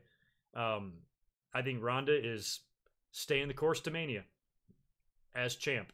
But one thing I will say for Ronda, it's not like she's dominating. I mean, she's dominating, but her matches, she is selling her balls off. When you watch that match with Ronda Rousey and Nikki Bella last night, the whole time, Nikki Bella's hair stayed nice and straight. Her makeup was there, her outfit and her tits and everything. She just looked so beautifully hot, even when she's getting her ass kicked. Meanwhile, Ronda, She's sweaty. Her fucking hair's a mess. She's got scrapes on her faces, or on her face. Ronda can fucking sell. A lot of people think she sold too much. She sold for Alexa Bliss at SummerSlam too. So Ronda is not carrying herself as if she's above any of these women.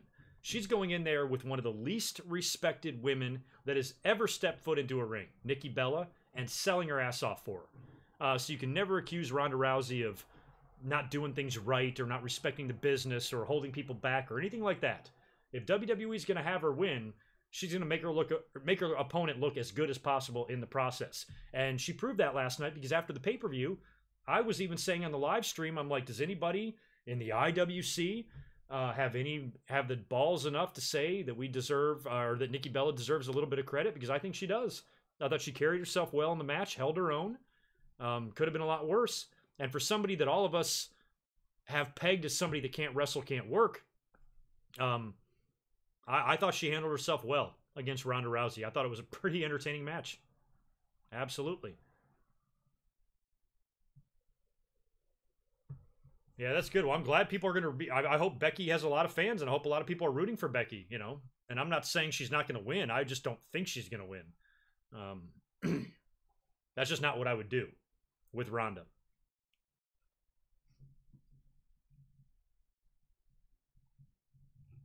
Yeah, and on top of that, the show opening up with Baron Corbin holding the Universal title. Imagine if you've been on vacation and you've missed Raw.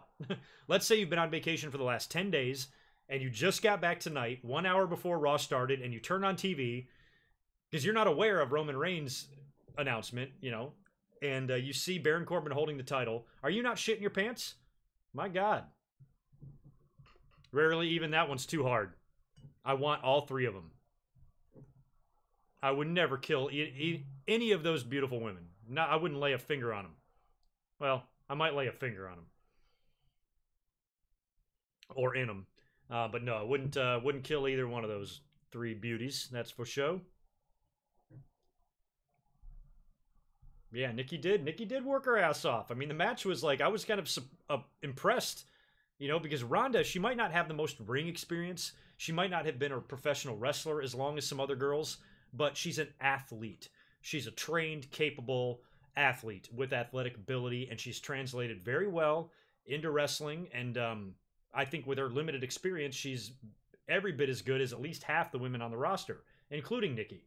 But Nikki, I think her experience kind of came through a little bit and helped her out in the match, and it would have been a lot worse if it would have been Brie, that's for sure. Yeah, I'm gonna search out. I'm gonna leave. Catherine's gonna be with me. I'll leave her in her seat. I'm like, excuse me for a minute. You sit here. I'm gonna go outside the building, bang on the garage door till they let me in. Ask security to show me where Baron Corbin's dressing room is. Go in there and slap the shit out of him, and then go back to my seat where my beer is waiting for me. Hopefully, it won't be too warm. But yeah, I plan on slapping his dumbass.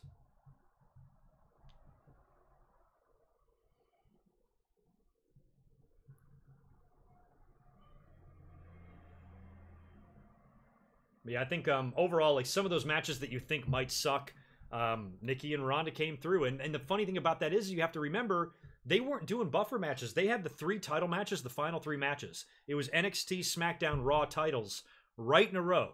No bullshit in between, no piss break matches. So after the great match that Becky and Charlotte gave us, we were still, they didn't suffer the same fate as Randy Orton, Triple H did at WrestleMania 25, having to follow Shawn and Taker. You know, Ronda and Nikki put on a great main event despite having what could have been the greatest female match in the history of WWE take place minutes before. They deserve credit for that. And unfortunately, I don't think anybody wants to give it to them, but I will.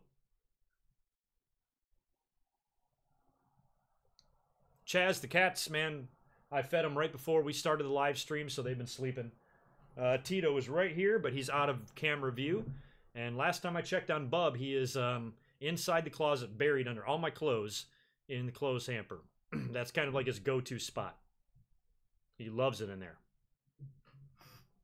Oh my God, my tailbone is hurting. I'm gonna have to get off the stream here and call it a night.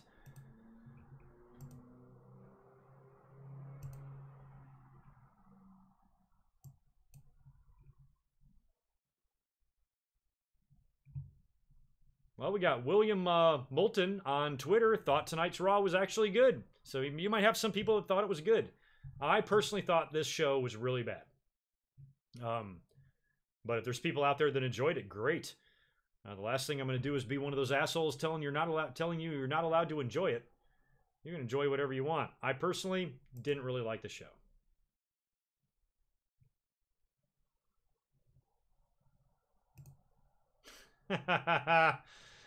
Oh my God, how did I never put that connection together? The New Age Insiders, I'll give that a retweet on Twitter, said that the little kid that won the Warrior Award at WrestleMania is Leo Rush. That's funny. They're about the same height. That's for sure.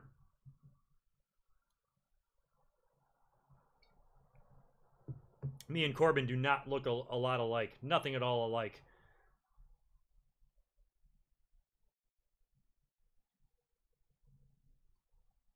Don't compare me to him.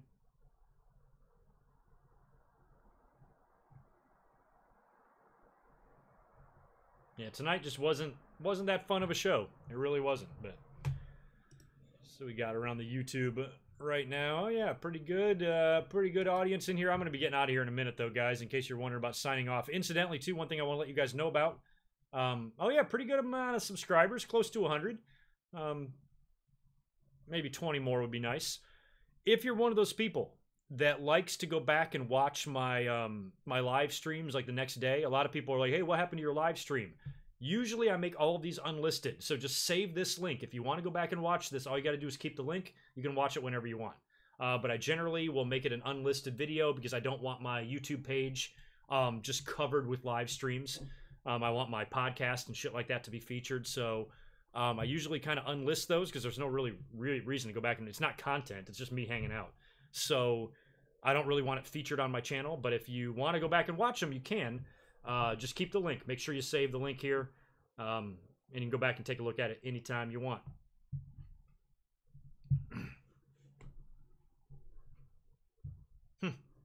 Oh, I can believe that. When Hans Gruber died, that definitely did look like a legit reaction when he was dropped off the edge of the Nakatomi Plaza. Yeah, super early out here in California. Yeah, I know. We'll find. We can probably find Elias. He might be walking around the hotel or something. You never know. We'll find him. You find Elias, and I'll go beat the shit out of Baron Corbin, and then we'll meet up right after the show, and we'll drive back home. So you got your mission, I've got mine. We'll make it happen.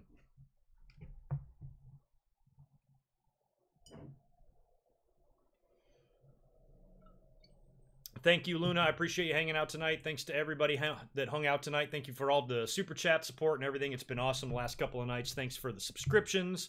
Thanks for the likes. Thanks for everything. I'm going to go ahead and get out of here now. I got shit to do. But I'll be up here probably Wednesday. I got to come up here pretty early to get some sort of a predictions video. It might be a one-off because tonight's Raw sucked. I don't know what we're going to see tomorrow night on SmackDown. I certainly don't want to review these shows. That would be boring. So I might come up here with a quick one-off, doing some Crown Jewel predictions on Wednesday. And then Friday night, Friday afternoon sometime, I'll be up here with a Crown Jewel review. So you guys take care. Have a good rest of your night. Good night to everybody. Thanks for hanging out. And I'll catch you on Wednesday. Peace.